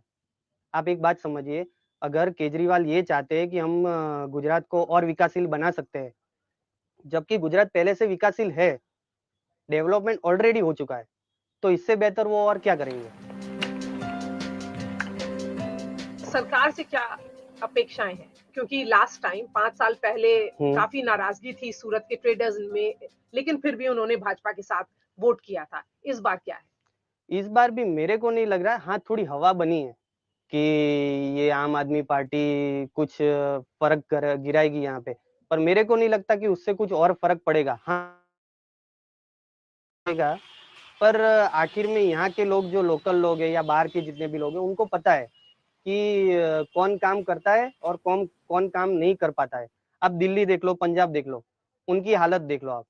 मेरे को नहीं लगता कि उससे कुछ इतना फर्क पड़ेगा. हाँ, थोड़ी लीडिंग में थोड़ा ऊपर नीचे प्रॉब्लम आएगा बस.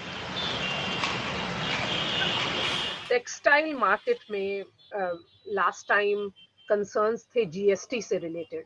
अभी उस तरह के कंसर्न्स हैं या सॉर्ट आउट? एक्चुअल स्टार्टिंग में जीएसटी की वजह से थोड़ी प्रॉब्लम आई, पर अभी जीएसटी तो समझो कि हम लोगों को अभी हमारे हर रोज का काम हो गया, तो उसके हिसाब से कोई फर्क नहीं पड़ता है. हाँ, जीएसटी जितना फर्क गिराना था उतना गिरा लिया. अभी जो भी है मार्केट पूरा स्टेबल हो गया है. जीएसटी के हिसाब से लोग अपने हिसाब से बिजनेस कर पाते हैं और प्योर होता है, मतलब पक्के का हो जाता है टोटली. तो उसके हिसाब से जीएसटी पहले तकलीफ दी पर अभी बेटर है। Overall, your business, what is the shift that you have seen? Growth कैसा है business में? एक्चुअल अभी मार्केट स्टेबल है, पर इसमें जितना करो उतना कम है। कोई वो नहीं है, या उसमें डाउनफॉल भी आता है अपफॉल भी आता है, तो उसमें कोई प्रॉब्लम नहीं आता है, बेटर है। Around 90% of India's polyester supply comes from Surat. There are nearly 200 textile markets for wholesale and over 70,000 trading shops. The textile industry is one of the oldest and most widespread industries in Surat and employs close to 15 lakh people. A major part of the city's population is associated with this industry. 3% profit रहेगा। Rangnath Sharda is the director of the Federation of Surat Textile Traders Association. A first-generation businessman, Rangnath came from Nagaur in Rajasthan 35 years ago.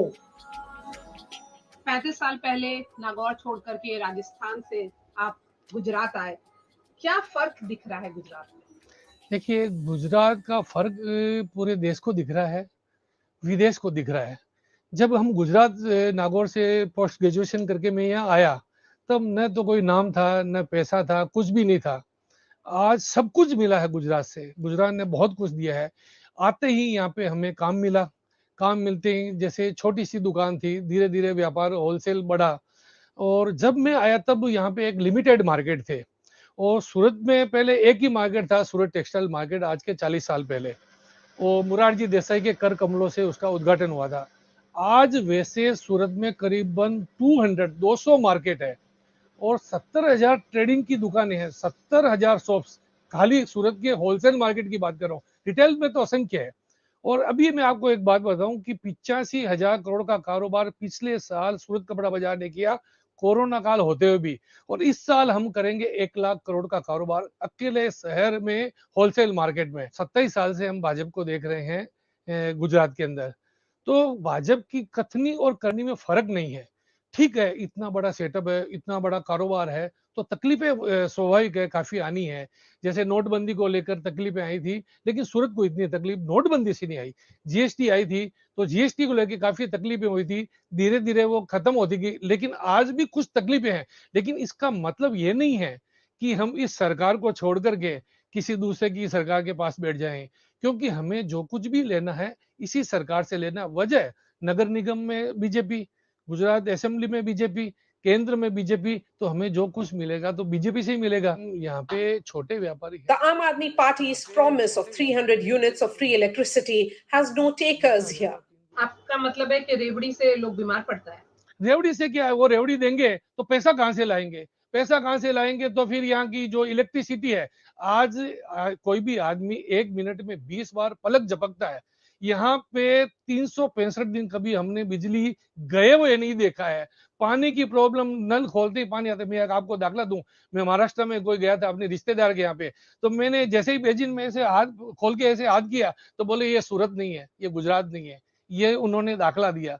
तो ये चीज जो हमारे को available मिल रही है, तो हम नहीं चाहेंगे कि रेवड़ी की सरकार को हम वोट करेंगे। जीएसटी 2017 जुलाई में आया, काफी तकलीफें थी, धीरे धीरे दूर होती गई। आज भी एक बड़ी प्रॉब्लम है, नवंबर 2021 में एक नोटिफिकेशन आता है, अभी फरवरी के पे 5% जीएसटी है, 12% का नोटिफिकेशन आता है, हाहाकार मचता है। एक दिन की यहाँ टोकरी स्ट्राइक होती है। मैं खुद दिल्ली निर्मला सीतारमण जी के वित्त मंत्रालय में मीटिंग में था, मैंने 2-3 बार प्रश्न किया। हमने हमारी बात रखी कि मैम 140% की बढ़ोतरी, जो जीएसटी पहले कपड़े पे था ही नहीं, 5% लगाया, हमने स्वीकार किया, अब 12 क्यों? तो उन्होंने हमारी पूरी बात को सुना, आज भी वो पोस्टपोन्डेड है। When it comes to the Aam Aadmi Party's promise of 1,000 rupees honorarium for women, जो चुनाव अभी हो रहा है, आम आदमी पार्टी ने बोला है 1,000 रुपया हर औरत को देंगे। वो तो दिखावा है खाली, बोले कोई ऐसा नहीं तो दे देगा। एक जन को 1,000 रुपये कोई देगा तो काय के लिए कोई मेहनत करेगा? वो तो खाली दिखावा है, वो लोग का 1,000 रुपये देगा ऐसा। तो आपको भरोसा नहीं है कि होगा? नहीं भरोसा। क्यों? ऐसे बहुत चुनाव में बताने वाले, कोई 1,000-500 की लालच दिख के वैसे ही रहेगी ना। गरीब लोग को कोई देगा? Besides textiles, Surat is a hub for the global diamond trade. Known for polishing 9 out of 10 diamonds in the world, Surat houses roughly 6,000 diamond polishing units that employs nearly 1 million workers and an annual turnover of over 1.6 trillion rupees. The traditional diamond industry is today expanding into lab-grown diamonds. Basically, when we started with lab-grown diamonds, Sanket Patel is a third-generation diamond merchant. After studying global business management in London, he returned home in 2016 and brought the idea of this generational shift in the diamond industry. You are a third-generation diamond merchant. The question is, what makes you interested in diamonds? what makes me interested in diamonds is basically my grandfather started this company 60 years ago, right? We were doing earth mine diamonds earlier. Now we've diverted ourselves into lab-grown diamonds, which is the new generation diamond, I would say, which is more sustainable, which is more environmentally friendly, which is more budget friendly as well. And it's the same as diamonds. So people are moving forward. People are seeing development. People are seeing changes in the world. So this is why they're starting to prefer lab-grown diamonds. And that's what interested me in joining the business, because we had something else to do and something new to do. For the youth, what is it that excites you about politics, or are you not interested in politics? No, I'm very much into politics. I'm very interested in it because that does matter. Like what right now, when we go to see where India is standing in the